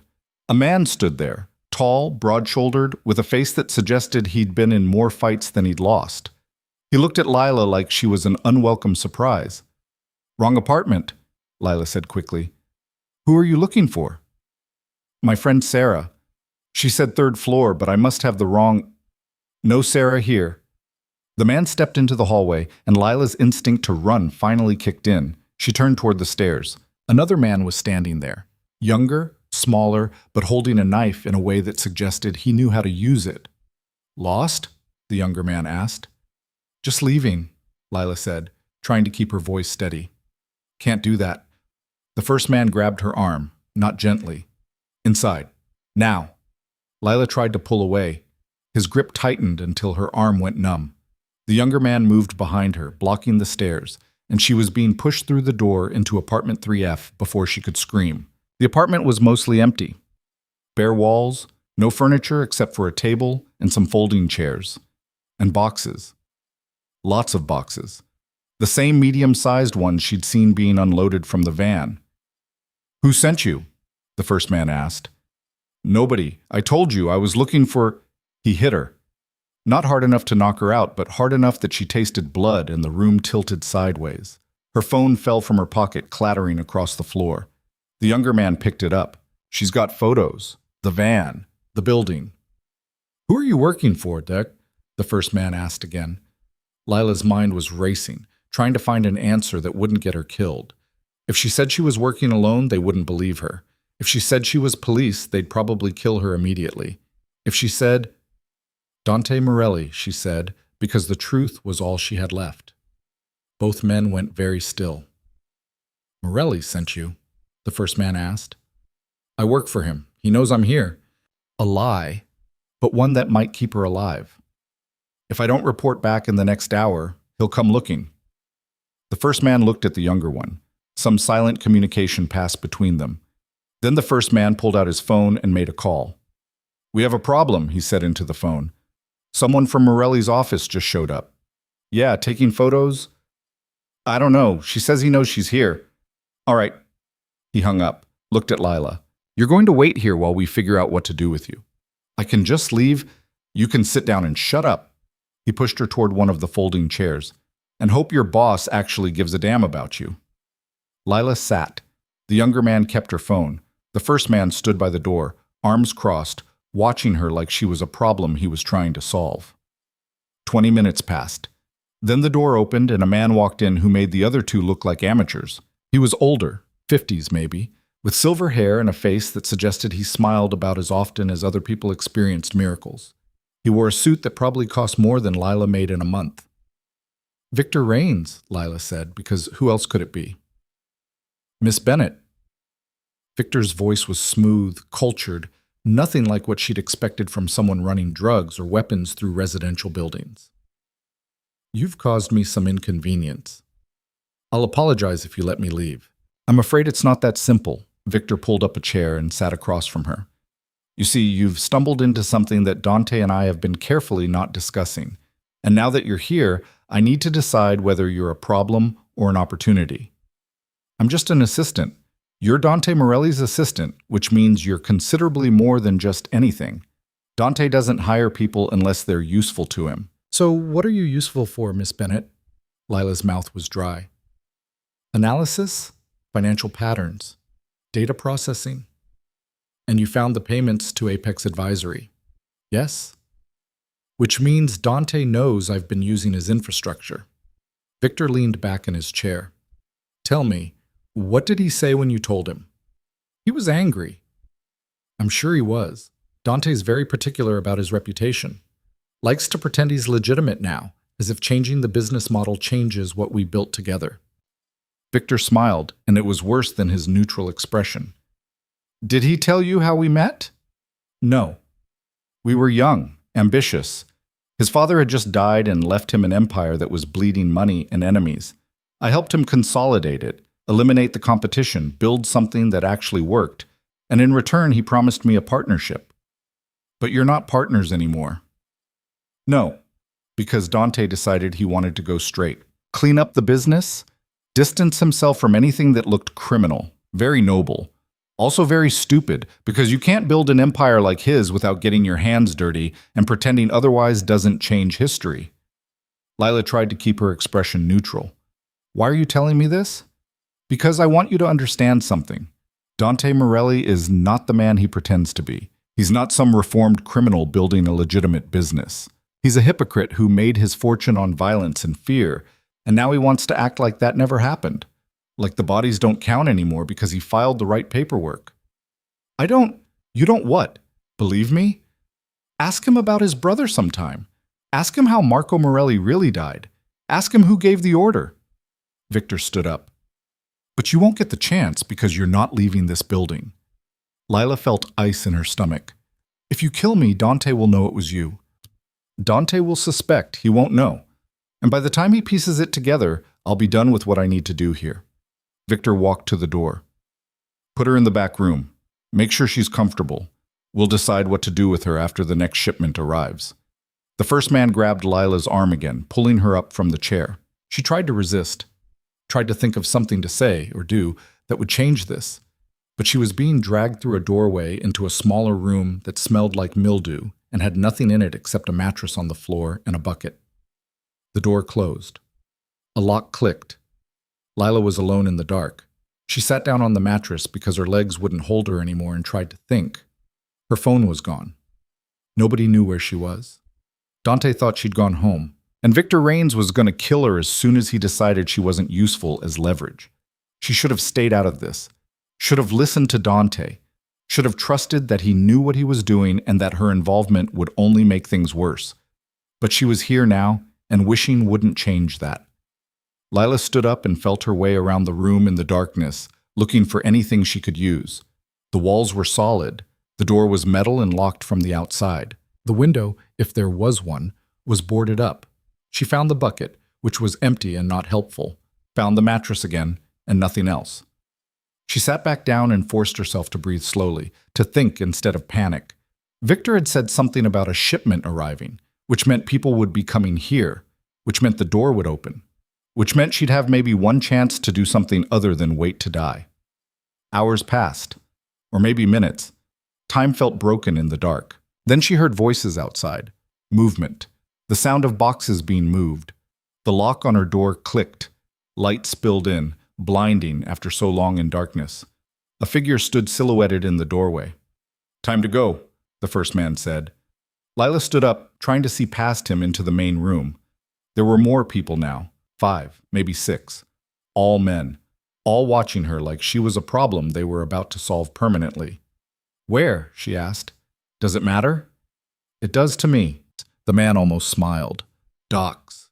Victor wants this cleaned up properly. He grabbed her arm, his favorite move, apparently, and pulled her out of the small room into the main apartment. The boxes were gone. The table and chairs were gone. The space looked exactly like what it was. An empty apartment that had been used for something temporary and was now being erased. They walked her toward the door, down the stairs. into the cold night air that smelled like salt and garbage, and the river. A car was waiting. Black sedan, tinted windows. The back door opened and someone got out. Dante. He looked at Lila, then at the man holding her arm, then at Victor Raines, who was standing near the building entrance with an expression that might have been amusement. "Let her go," Dante said quietly. "I don't think so." Victor walked closer. "See? She's valuable now. Proof that you've been investigating me. Proof that you broke our agreement not to interfere with each other's operations. We don't have an agreement. We haven't for 3 years. We have an understanding. I don't touch your business. You don't touch mine." She violated that understanding when she walked into my distribution site.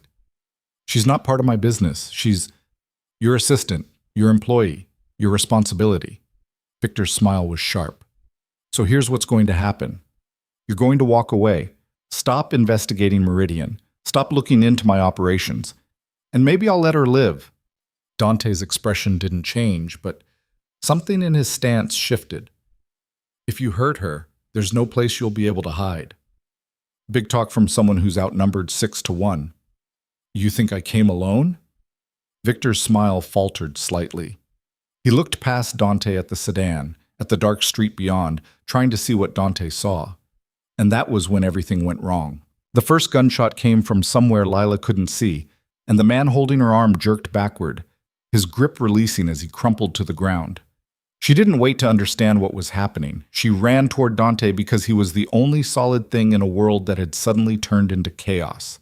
He caught her, pushed her behind him in one movement, and pulled a gun from somewhere inside his jacket. Lila had never seen him hold a weapon before, had never imagined him as someone who would need to. The disconnect between the controlled, calculating man who reviewed expense reports and the person now standing between her and violence made her head spin. Victor's men scattered, some diving for cover behind cars, others pulling their own weapons. The street erupted into gunfire that was nothing like the movies, louder, more chaotic, punctuated by the sound of metal hitting metal and glass shattering. "Stay down," Dante said, his voice eerily calm over the noise. Lila dropped to a crouch behind the sedan, her hands over her ears, trying to make herself as small as possible. She could see figures moving in the darkness. Dante's people, she assumed, though she had no idea how many or who they were. Men emerged from doorways and parked cars, surrounding Victor's group with the kind of precision that suggested this wasn't their first ambush. Victor himself had disappeared behind one of the building's concrete pillars, shouting orders that were half drowned by gunfire. One of his men tried to run and was tackled by someone Lila didn't recognize. Another went down hard, clutching his leg. Dante fired twice, controlled shots, nothing wild, and someone screamed. Then everything stopped. The silence after gunfire was somehow worse than the noise. Lila's ears were ringing. She could smell gunpowder and something else, something metallic and wrong. She looked up from behind the sedan to see Dante still standing, his gun lowered but not put away, surveying the scene with the same expression he used when reviewing quarterly reports. 4 of Victor's men were on the ground. 2 weren't moving. The other 2 were injured, one holding his shoulder, the other his leg, both making sounds that suggested pain and shock in equal measure. The remaining 2 had their hands up, weapons on the ground, faces pale in the streetlight. Victor was still behind the pillar, but he'd stopped giving orders. "Come out," Dante called, "or I'll have my people drag you out, and I promise you won't like that option better." For a long moment, nothing happened. Then Victor stepped into view, his hands raised slightly, his expression carefully neutral. "Quite the production, Dante. I didn't think you still had it in you." "You thought wrong." Dante walked forward, his gun still in his hand. "On your knees." "I don't think—" "On your knees, Victor, or I'll put you there myself."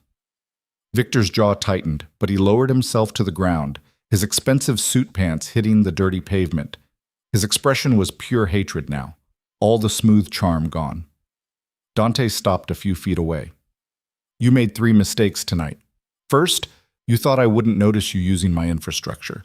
Second, you thought I wouldn't care. And third, you thought you could threaten someone under my protection and I'd let it slide. She walked into my operation because I sent her." A lie, delivered so smoothly that even Lila almost believed it. "To see what you were stupid enough to be running through my warehouses. To give me justification for what comes next. Victor's eyes narrowed. Which is what? That depends on you. Dante gestured to one of his men, who stepped forward with zip ties and secured Victor's wrists behind his back. You're going to tell me everything.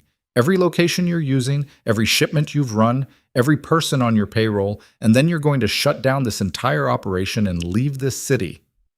You're insane if you think... Dante crouched down, bringing himself to Victor's eye level. Do you remember Marco? Victor went very still. My brother, Dante continued, his voice soft and deadly. Dead for 5 years now. Car accident, the police said. Brake failure. Tragic. Except it wasn't an accident, was it, Victor? I don't know what you're... Don't. The word came out sharp enough to cut. I've spent 5 years proving what I already knew, that you had Marco killed because he found out what you were really doing with the money we were moving, that you couldn't risk him telling me, that you thought if you took him out, I'd be too grief-stricken to figure it out. Victor's face had gone pale. Dante, you have to understand. I understand perfectly. You killed my brother. You've been using my company to run your criminal operations. And tonight, you tried to kill someone I actually care about. Dante stood up. So here's what's going to happen. You're going to cooperate completely.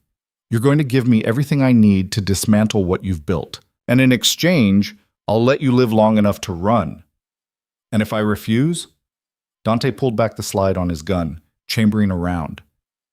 Then I'll save myself the trouble and end this now. Lila watched from behind the sedan, her heart still racing, trying to process what she was hearing. Marco, Dante's brother, dead because he discovered something Victor wanted hidden, and Dante had known, or suspected, for 5 years. Everything she'd thought she understood about Dante Morelli shifted slightly, like a picture coming into focus after being blurry for too long. Victor stared up at Dante for a long moment. Then something in him seemed to break. Fine. You want information? I'll give you information, but not here. You'll give it to me wherever I tell you to give it. Dante nodded to his men. Take him to the facility. Miss Bennett and I will follow. 2 men hauled Victor to his feet and walked him toward a van that had appeared from somewhere. The injured men from Victor's crew were being loaded into another vehicle. The 2 who'd surrendered were being searched and zip-tied. Dante turned to Lila. Are you hurt? She shook her head, not trusting her voice yet. Can you walk? Yes. Good. Get in the car. Lila climbed into the sedan on shaking legs. Dante got in beside her, and someone else, a man she didn't recognize, got into the driver's seat and pulled away from the building like they were leaving a business meeting, not a crime scene. The facility, Lila managed after a few blocks. What is that? Somewhere we can have a conversation without interruptions. You're going to interrogate him. Yes. Dante, if you hurt him, that's necessary. Dante looked at her, and his eyes were hard. Victor killed Marco. He's been stealing from me for months, and tonight he was planning to kill you. So yes, I'm going to hurt him. And you can either accept that or spend the rest of the drive trying to convince me there's a better option. Lila's throat was tight. There has to be another way. Police, FBI, someone who will investigate me as thoroughly as they investigate him. Someone who will find every connection between my current business and what it used to be. Someone who will use this as an excuse to tear apart everything I've built. Dante's voice was controlled, but there was an edge to it now. I told you before, Lila. The law doesn't protect people like me. It targets us. And Victor knows that, which is why he's been operating through my infrastructure. Because if he gets caught, I go down with him. But if you kill him, I didn't say I was going to kill him. I said I was going to hurt him. There's a difference. The distinction didn't make Lila feel better, but she stopped arguing because what was the point? She'd walked into this situation by choice. She'd ignored Dante's direct order to stay out of it, and now she was watching the consequences play out in real time. The facility turned out to be a warehouse in a part of the industrial district that looked like it hadn't seen legitimate business in decades. Inside, it was exactly what Lila expected. Concrete floors, metal shelving, a few folding tables and chairs, and lighting that cast harsh shadows across everything. Victor was already there, seated in a chair in the middle of the space, his hands still zip-tied. He looked smaller somehow, diminished without the smooth confidence he'd worn earlier. Dante walked in, took off his jacket, and rolled up his sleeves like he was preparing for manual labor. One of his men handed him a folder. "This," Dante said, opening the folder, "is everything I already know about your operation. 23 shipments through Meridian over 6 months. 3 distribution points in the Port District. Payments totaling just over $600,000, routed through fake companies. What I don't know is where the product originated, who your buyers are, and how deep this network goes." "And you think I'm just going to tell you?" Victor's voice was defiant, but Lila could hear the fear underneath it. "I think you're going to tell me because the alternative is worse." Dante pulled up a chair and sat down facing Victor. "Here's what I'm offering. Full cooperation in exchange for a 12-hour head start before I notify certain people that you've been operating in their territory without permission. You'll have time to run, to disappear, to start over somewhere far from here, but only if you give me everything I'm asking for.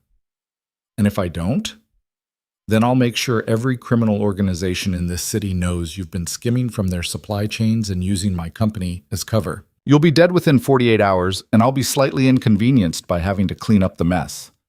Victor's face went through several expressions: anger, calculation, fear, resignation. "You're bluffing." "Am I?" Dante leaned back in his chair. "You know me, Victor. You know I don't make threats I won't follow through on, so make your choice. Help me shut this down cleanly, or die knowing you accomplished nothing except making my life harder for a few months." The silence stretched. Lila stood near the entrance, watching, feeling like she'd stumbled into a world that operated by rules she didn't understand and wasn't sure she wanted to learn. Finally, Victor spoke. "The product came through Newark. Container ships flagged as textiles and machine parts. My contact there would redirect specific containers before customs inspection, and I'd have them transported to Meridian for processing." "Who was the contact?" Victor gave a name Lila didn't recognize. Dante wrote it down. "The buyers? Small-time distributors mostly, people looking to move product without the overhead of dealing with major suppliers. I kept the transactions small, frequent, and untraceable." "How many buyers?" 30, maybe 40. I never kept a full list. Too risky." Dante's expression didn't change. "You're lying. You're too organized to not keep records. Where are they?" Victor hesitated. "Digital. Encrypted. On a server I can access remotely." "Access it now." One of Dante's men brought over a laptop. Victor, with his hand still bound, awkwardly typed in a URL and a password. A file directory opened, full of folders with coded names. Dante studied the screen. "This is your entire operation?" "Everything that matters." "Good." Dante nodded to his man, who copied the files onto a drive. "What else?" "That's it. That's everything I've been running through your warehouses." "What about Marco?" Victor's face went pale again. "What about him?" "Who actually did it? Who tampered with his car?" "Dante, that was 5 years ago." "Answer the question." Victor closed his eyes. "A mechanic named Torres. He owed me money. I offered to clear his debt in exchange for one job. He didn't even know whose car it was, just followed instructions." "Where is he now?" "Dead. Overdosed 2 years ago. I had nothing to do with that." Dante was quiet for a long moment. "Did Marco suffer?" "What?" "When the brakes failed. When he realized he was going to crash. Did he suffer, or was it quick?" Victor's voice was barely a whisper. "I don't know." Dante stood up, walked away from the chair, turned back, and punched Victor hard enough that the chair tipped backward, and Victor hit the concrete floor with a crack. Lila flinched. Dante stood over Victor, breathing hard, his hand probably broken from the force of the hit. "That's for Marco. For making me spend 5 years wondering if I could have prevented it. For taking away the one person in my family who wasn't trying to destroy me." Victor was bleeding from his mouth, his eyes unfocused. "I'm sorry," he slurred. "No, you're not. You're sorry you got caught." Dante straightened up, flexing his hand and wincing. "Get him out of here. Drive him to the state line and drop him off. If I ever see him in this city again, he's dead." 2 men hauled Victor up and dragged him toward a vehicle. He didn't resist, didn't speak, just let himself be moved like cargo. When they were gone, Dante sat down heavily in the chair Victor had vacated and put his head in his hands. Lila approached carefully. Is your hand broken? Probably. You should get it looked at. Later. He looked up at her, and for the first time since she'd met him, he looked tired. Actually, genuinely tired. You shouldn't have come to that building. I know. You could have been killed. I know. And yet you did it anyway. Why? Lila sat down in the chair across from him. Because you were planning to handle this alone, and I thought, I don't know what I thought, that maybe you needed backup, that maybe I could help. You did help. You found the discrepancies, traced the payments, gave me enough evidence to confront Victor directly. But then you kept pushing, and you almost got yourself killed for it. I'm sorry. Don't apologize. Just... He stopped, seemed to recalibrate. Just don't do it again. I won't. They sat in silence for a moment. Then Lila asked the question that had been building since the confrontation on the street. Your brother, Marco, what was he like? Dante's expression shifted into something that might have been grief if he'd allowed it to be. Smart. Too smart for the family business, but loyal enough to stay anyway. He kept trying to convince me to go legitimate, to use what our father built, and turn it into something that wouldn't get us all killed or arrested. I told him he was being naive. But you did it anyway. After he died. After Victor had him killed, yes. Because Marco was right. The empire our father built was destroying everyone who touched it. Enemies, partners, family. It was only a matter of time before it destroyed me, too. Dante stood up, cradling his injured hand. So I started transitioning, slowly, carefully. Getting out of the operations that were too dirty to defend, building legitimate businesses. It took 3 years to get clean enough that people stopped assuming every deal I made was criminal. And now Victor's tried to drag you back in. Victor never wanted me to get out. He liked the old way of doing business, the violence, the fear, the power. When I cut ties with him, he took it personally. Dante walked toward the exit. Come on, we need to get ahead of this before someone finds those distribution sites and starts asking questions. They drove back to the city in silence. Dawn was starting to break, painting the sky in shades of gray and pink that felt wrong given what had happened overnight. Lila's body ached from tension and adrenaline crash. Her mind kept replaying the gunfight, the interrogation, the look on Dante's face when he'd hit Victor. At the office, Dante went straight to his computer and started making calls. Lila sat at her desk and listened to him systematically dismantle Victor's operation, contacting the Port Authority about suspicious shipments, alerting building management about unauthorized use of the residential properties, coordinating with lawyers to ensure Morelli Enterprises was positioned as a victim of fraud rather than a participant. By noon, the story was set. Meridian's manager had been running an illegal operation without company knowledge. The perpetrators had been identified and dealt with internally before authorities became involved. Morelli Enterprises was cooperating fully with any investigations and had implemented new security measures to prevent future incidents. It was smooth, professional, and completely false. But it would hold up under scrutiny because Dante had spent 3 years building a reputation clean enough to be believed. You're good at this, Lila said when he finally hung up the phone. At what? Rewriting history, making it look like you were never involved. I wasn't involved. Victor used my company without my knowledge. That's not a lie. But you knew about it for 2 months. I suspected. I didn't have proof until you found it. Dante leaned back in his chair. That's the difference between being involved and being a victim. Victims get sympathy. Perpetrators get investigated. Is that what you are? A victim? Dante looked at her for a long moment. I'm someone trying to build something legitimate from pieces of something that wasn't. That requires being very careful about which truths get told and which ones get managed. You don't have to like it, but you do have to understand it if you're going to keep working here. And if I can't? Then you leave, and we both move on with our lives. Lila thought about that, about everything she'd seen in the past 12 hours. The violence, the manipulation, the calculated way Dante had orchestrated Victor's downfall while positioning himself as blameless. It should have horrified her, should have sent her running to the nearest FBI office with everything she knew. But it didn't, because underneath the violence and manipulation, she'd also seen something else.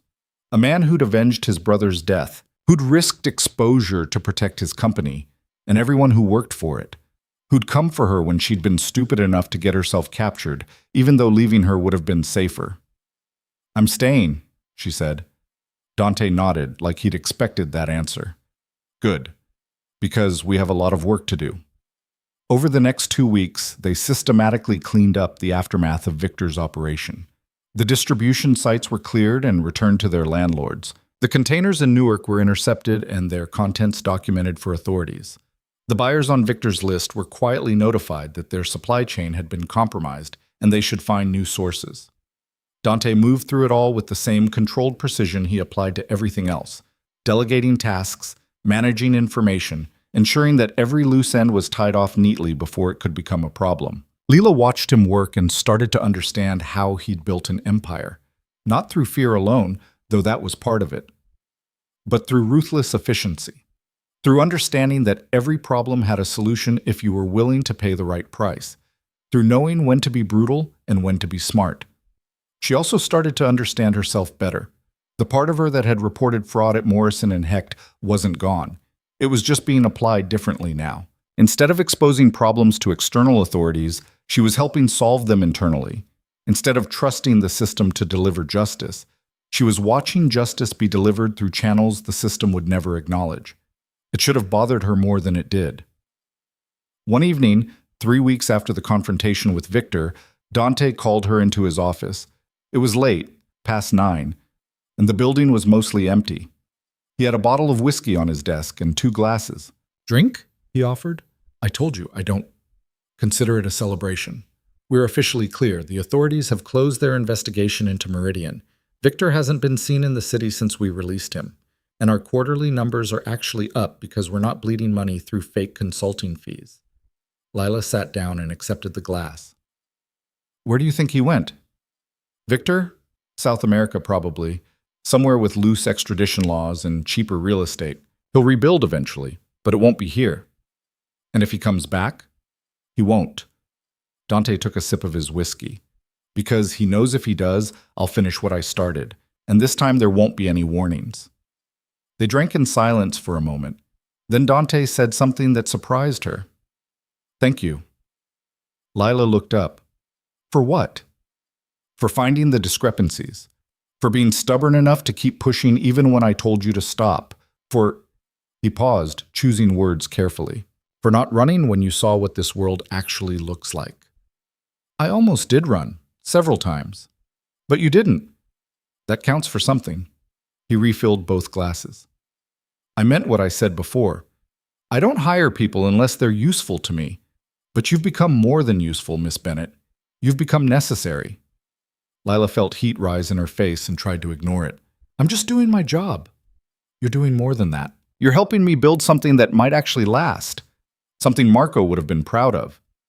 Dante's expression softened slightly. "He would have liked you. Would have appreciated the way you don't back down from difficult questions. I wish I could have met him." "So do I." Dante stood up and walked to the window, looking out at the city lights. "I spent 5 years being angry.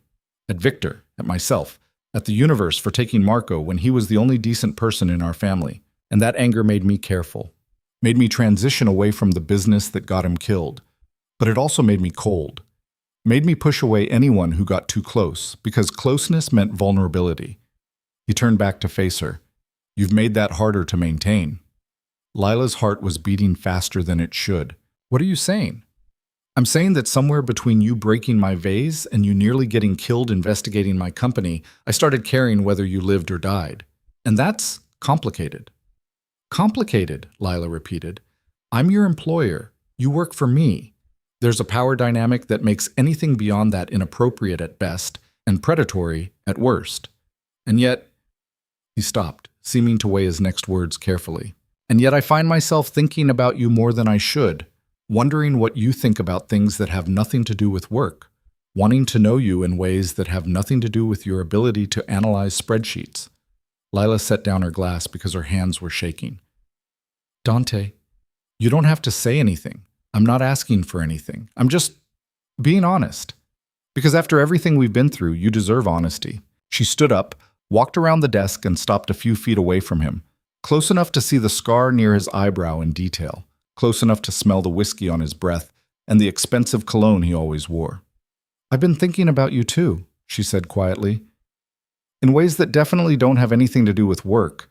And it's terrifying because you're you, and I'm me, and this is probably the worst idea either of us has ever had." "Probably," Dante agreed, "but I don't want to stop thinking about it." "Neither do I." They stood there for a moment, the tension between them thick enough to cut.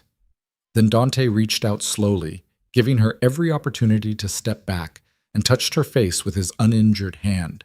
His thumb traced her cheekbone, gentle in a way that contradicted everything she knew about him. "Tell me to stop," he said. "No." He kissed her, carefully at first, like he was testing whether this was real or if she'd disappear if he pushed too hard. But when she kissed him back, something in him shifted, and the kiss deepened into something that felt inevitable. When they finally pulled apart, both breathing hard, Dante rested his forehead against hers. "This changes everything," he said. "I know. People will talk. They'll say you slept your way into this position, that I'm taking advantage of you." "Let them talk." "Oh, Lila, I don't care what people say." She pulled back enough to look him in the eyes. "I care about this. About you. About whatever this is becoming. Everything else is just noise." Dante smiled, and it was real this time, reaching his eyes in a way she'd never seen before. "You're going to be the death of me." "Probably," she said, echoing his earlier response. "But at least it'll be interesting." They kept it quiet for 3 months, which in retrospect was impressive given how thoroughly the office seemed designed to expose secrets. Claire knew within 2 weeks. Lila could tell from the way the receptionist's expression shifted from professional indifference to something that might have been approval, though with Claire it was hard to say. The other employees took longer, but eventually the whispers started. The knowing looks when Dante called Lila into his office. The speculation about why her responsibilities kept expanding beyond what an administrative assistant normally handled. Lila tried not to care, but caring about things had never been her strong suit in the ignoring department.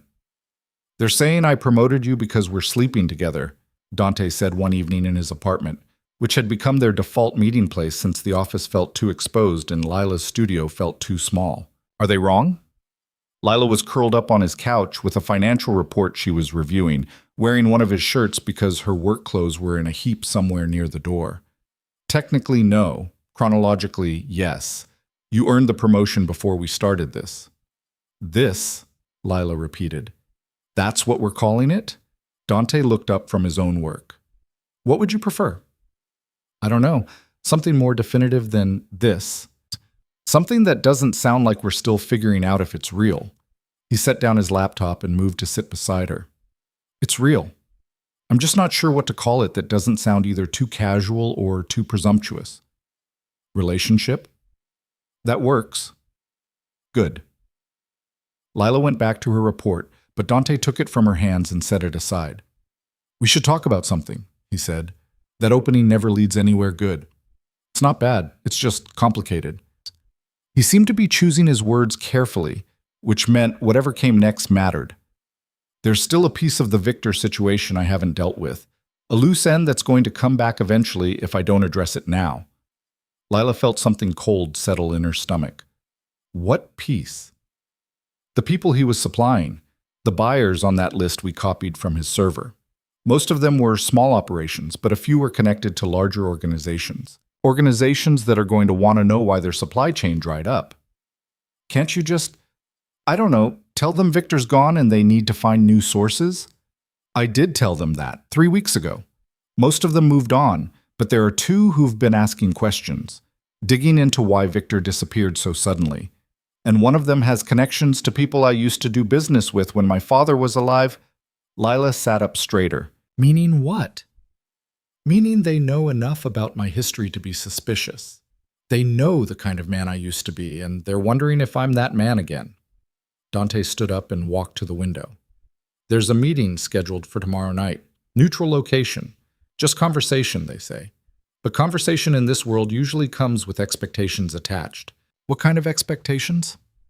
"That I'll either replace Victor's supply chain or explain in very convincing terms why I won't." And if you don't convince them? Then they'll assume I was involved in shutting Victor down to take over his operation myself, which means they'll either try to partner with me or eliminate me as competition. Lila felt her chest tighten. You can't go alone. I won't. I'm bringing Marcus and Leo. He turned back to face her. But I'm telling you this because it might get complicated. And if it does, if something happens, you need to know what to do with the company. Nothing's going to happen. Probably not, but I've learned not to assume anything is safe. He came back to the couch and sat down beside her. The company is structured so that if something happens to me, control transfers to a board of directors I've appointed. You're on that board as of last week. Claire has the documentation. Dante, I'm not being dramatic. I'm being prepared. There's a difference. He took her hand. You've built this company as much as I have over the past few months. You deserve to have a voice in what happens to it if I'm not here to run it. You're going to be here. I plan to be. But plans don't always work out the way we want them to. She wanted to argue, to tell him he was being paranoid, but she'd seen enough of his world to know that paranoia was just realism with better risk assessment. Fine, she said. But when you come back tomorrow night, we're having a different conversation. One about something normal, like where we're going for dinner, or what color to paint your depressing gray walls. Dante almost smiled. Deal. The next night, Lila sat in Dante's apartment and tried to work, but couldn't focus. The meeting was supposed to start at 9. It was now 10:30, and her phone hadn't rung. She'd texted him twice. No response. At 11, she called Marcus, the head of Dante's security team. He's fine, Marcus said before she could ask. Meeting's running long. He'll call you when it's done. Define fine. Alive, uninjured, and currently negotiating terms that are taking longer than expected because the other party is being difficult. How difficult? The kind of difficult that requires patience, not intervention. Trust me, Miss Bennett, if there was a problem, you'd know. Lila hung up and tried to trust that Marcus knew what he was talking about. She lasted another 40 minutes before her phone finally rang. I'm on my way back, Dante said without preamble. Everything's handled. What does handled mean? It means I convinced them I'm not in the supply business and never will be. They were disappointed, but ultimately accepted it. That's it? They just accepted it? I may have offered them some compensation for the inconvenience of Victor's disappearance, and made it clear that continuing to ask questions would be bad for everyone's health. Jesus, Dante. It's done, Lila. That's what matters. She could hear car sounds in the background. I'll be there in 20 minutes. And then we're having that normal conversation you wanted. He arrived in 18 minutes, looking tired but intact. Lila met him at the door and hugged him harder than was probably necessary. I'm fine, he said into her hair. I know. Marcus told me. I still hated every second of waiting. Get used to it. This is what being with me looks like sometimes. Lila pulled back to look at him. Being with you? Is that what we're calling it now? Unless you have a better term. No, that one works. She kissed him, tasting whiskey and something else she couldn't identify. But I'm serious about the normal conversation. No more business talk tonight. No more discussions about people who might want to kill you. Just us, whatever that means. They ordered food that arrived cold because they forgot about it. They watched a movie neither of them paid attention to. They fell asleep on the couch, tangled together in a way that would definitely hurt in the morning, but felt right in the moment. And for one night, Dante Morelli wasn't a former crime lord trying to build something legitimate. He was just someone who laughed at the wrong parts of the movie and complained about Lila's cold feet and fell asleep holding her like she was something worth protecting. It was the most normal night Lila had experienced in months, and it gave her hope that maybe they could actually make this work. The real test came 6 weeks later when the FBI showed up at Morelli Enterprises asking questions about Meridian Holdings. Lila was at her desk when 2 agents in suits that screamed federal employment walked past Claire and headed straight for Dante's office. She stood up, intending to intercept them, but Dante's door was already opening. Gentlemen, Dante said, his voice carrying that particular tone of polite cooperation that meant he'd been expecting this. Come in. Miss Bennett, hold my calls. The door closed. Lila sat back down and tried to look busy while her heart raced. The story they'd constructed was solid. She knew it was solid because she'd helped build it, but having federal agents actually questioning it was different than theoretical risk assessment. 45 minutes later, the agents left. They didn't look happy, but they didn't look like they were about to make arrests either. Dante appeared in his doorway a moment after they'd gone. "My office," he said. Lila grabbed her tablet and followed him inside. He closed the door and sat down heavily in his chair. "They know about Victor," he said. "How much?"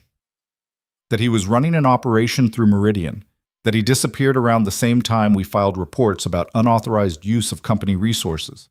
They're trying to determine if I was involved in his disappearance or if I'm a victim of his fraud." "What did you tell them?" "The truth. That my assistant discovered irregularities in the books.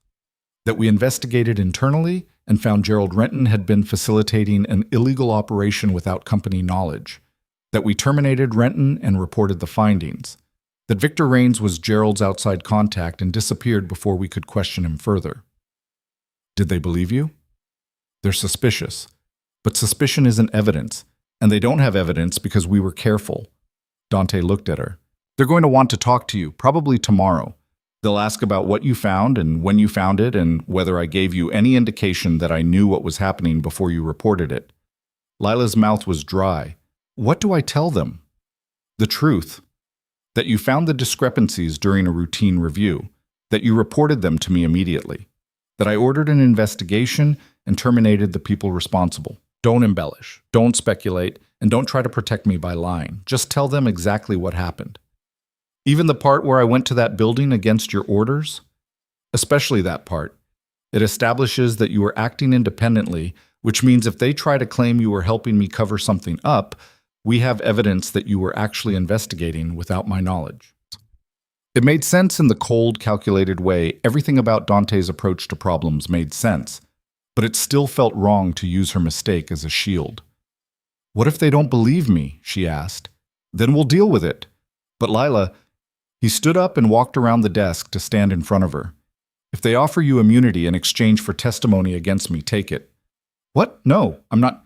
"Take it," Dante said firmly, "because that would mean they're building a case they think they can win, which means staying loyal to me would just destroy your life along with mine, and I won't let that happen. You don't get to make that decision for me. I do if the alternative is watching you go to prison for something I'm responsible for." They stared at each other for a long moment. Then Lila said something she'd been thinking for weeks but hadn't had the courage to say out loud. "I love you." Dante's expression shifted into something she couldn't quite read.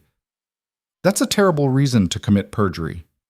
"I'm not planning to commit perjury. I'm planning to tell the truth, but I need you to know that I love you, and that's not going to change regardless of what happens with the FBI or Victor or any of this." "Lila, you don't have to say it back. I know you're not good at this kind of thing. I just need you to know that you're not alone in this. Whatever happens, we handle it together."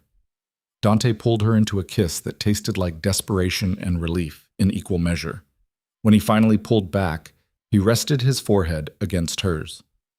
"I love you too," he said quietly, "which is why I need you to promise me that if it comes down to choosing between loyalty to me and protecting yourself, you'll choose yourself. I promise to make whatever choice makes sense at the time. That's not what I asked for. It's what you're getting." He smiled despite himself. "You're impossible. You knew that when you hired me." The FBI interviewed Lila the next day in a conference room that felt deliberately designed to be intimidating. She told them everything exactly as it happened, finding the discrepancies, reporting them to Dante, the investigation that followed. She left out the parts about being kidnapped and the warehouse interrogation because those weren't things she could prove and would only make her sound either insane or complicit. The agents took notes, asked clarifying questions, and gave her no indication of whether they believed her or thought she was covering for Dante. "One last question," the older agent said. "Are you romantically involved with Mr. Morelli?" Lila's stomach dropped, but she kept her expression neutral. "Yes." "And that relationship started when?" 3 months ago, after the investigation into Meridian was complete. "But you were working closely with him during the investigation." "I was his assistant. Working closely with him was my job." "Did your relationship with Mr. Morelli influence your decision to report the irregularities to him rather than to outside authorities?" "No, I reported them to him because he's my employer and they involved his company. That's the appropriate chain of command for internal issues." The agent made a note. Thank you, Miss Bennett. We'll be in touch if we have additional questions. Lila left the conference room feeling like she'd just taken a test she might have failed, but wouldn't get the results for until it was too late to fix the mistakes. Dante was waiting in his office. How did it go? They asked about us, about whether our relationship influenced my reporting decisions. What did you tell them? The truth. That we weren't involved during the investigation, that I reported to you because you're my employer. She sat down. Do you think they believed me? I think they're looking for any angle they can use to build a case. Our relationship gives them motive to question whether you're being honest. Dante leaned back in his chair. But unless they can prove we were involved before you found the discrepancies, it's just speculation. And if they can prove it? They can't, because we weren't. 2 weeks later, the FBI closed their investigation with no charges filed. Dante received a letter thanking him for his cooperation and suggesting he implement stronger oversight protocols to prevent future incidents of unauthorized activity in his subsidiaries. It was over. Except it wasn't, because the damage was already done. 3 board members resigned, citing concerns about regulatory scrutiny. 2 major clients terminated their contracts, not wanting to be associated with a company under federal investigation. The stock price for their publicly traded subsidiaries dropped 12% in a week. We'll recover, Dante said, reviewing the damage reports with the same clinical detachment he applied to everything else. It'll take time, but we'll rebuild the trust we lost. How long? Lila asked. 6 months, maybe a year. And in the meantime? In the meantime, we work twice as hard to prove we're exactly what we claim to be. A legitimate business operating legally and transparently. Lila looked at the numbers on her screen. We should start a foundation. Dante glanced up. What? A foundation. Something philanthropic. Education, maybe, or small business development. Something that shows we're invested in the community beyond just making money. That's, Dante paused, actually not a bad idea. It would help rehabilitate our public image. It's not about image, Lila said, though she knew image was part of it. It's about doing something that matters, something Marco would have wanted. Dante was quiet for a moment. He would have wanted that. He always said the family should be building things instead of destroying them. Then let's build something. In his name. They spent the next 3 months developing the Marco Morelli Foundation, which focused on providing scholarships and mentorship to young people from disadvantaged backgrounds who wanted to pursue careers in business or finance. It was exactly the kind of thing that would have made Marco proud, and exactly the kind of thing that slowly started changing how people viewed Dante and his company. The work was exhausting. Between running the foundation, managing the company's recovery, and dealing with the normal chaos of their relationship, Lila barely had time to sleep. But somewhere in the middle of all that chaos, something shifted. Dante started smiling more, started letting his guard down in small ways that suggested he was learning to trust that the world wouldn't collapse if he wasn't constantly controlling every variable. He took a weekend off. Actually off, no phone calls or emails, and they drove upstate to a cabin where they did nothing but exist together without the weight of the business hanging over them. I could get used to this, Dante said one morning, sitting on the porch with coffee and watching the sun come up over the lake. To what? Relaxation? I didn't think that was in your vocabulary. To not constantly waiting for the next disaster, to thinking maybe things could actually work out. Lila leaned against him. Things are working out. We're still standing. The company's recovering. The foundation is making a difference. We're good. We are, Dante agreed, which is unfamiliar but not unwelcome. 6 months after the FBI investigation closed, they held the first Marco Morelli Foundation scholarship ceremony. 20 students received full scholarships to business programs at universities across the country. Dante gave a speech about his brother that was probably the most honest thing he'd ever said in public, about how Marco had believed people deserved second chances and opportunities regardless of where they came from. Lila stood in the back of the room and watched him speak and felt something in her chest that might have been pride or love or just relief that they'd made it this far without everything falling apart. After the ceremony, one of the scholarship recipients approached Dante, a young woman who reminded Lila of herself at that age, all nervous energy and determination. Mr. Morelli, the girl said, I just wanted to thank you. This scholarship, it's going to change my life. You're going to change your own life, Dante said. The scholarship just makes it easier. Still, I won't forget this. Good. And when you're successful, help someone else the way we're helping you. That's how this works. The girl nodded and walked away, and Dante turned to Lila with an expression she'd never seen before, something almost peaceful. Marco would have loved this, he said. I know. They stood there for a moment, watching the students and their families celebrate, and Lila thought about how far they'd both come. From that first disastrous interview where she'd broken his vase to building something that actually mattered. From his cold calculation to something that looked almost like hope. It wasn't perfect. They still fought about work-life boundaries and his tendency to make decisions without consulting her, and her habit of throwing herself into dangerous situations without thinking through the consequences. They still had moments where the weight of his past threatened to crush whatever future they were trying to build. But they were trying, and that counted for something. A year later, Dante proposed in his office after a particularly brutal quarterly review meeting. It wasn't romantic in the traditional sense. No candles, no elaborate planning, just him looking up from a spreadsheet and saying, "We should get married." Lila had laughed. "That's your proposal? I've been thinking about it for months. I want to spend the rest of my life with you. Seems like marriage is the logical next step." Logical. That's the most romantic thing you've ever said to me. I'm serious, Lila.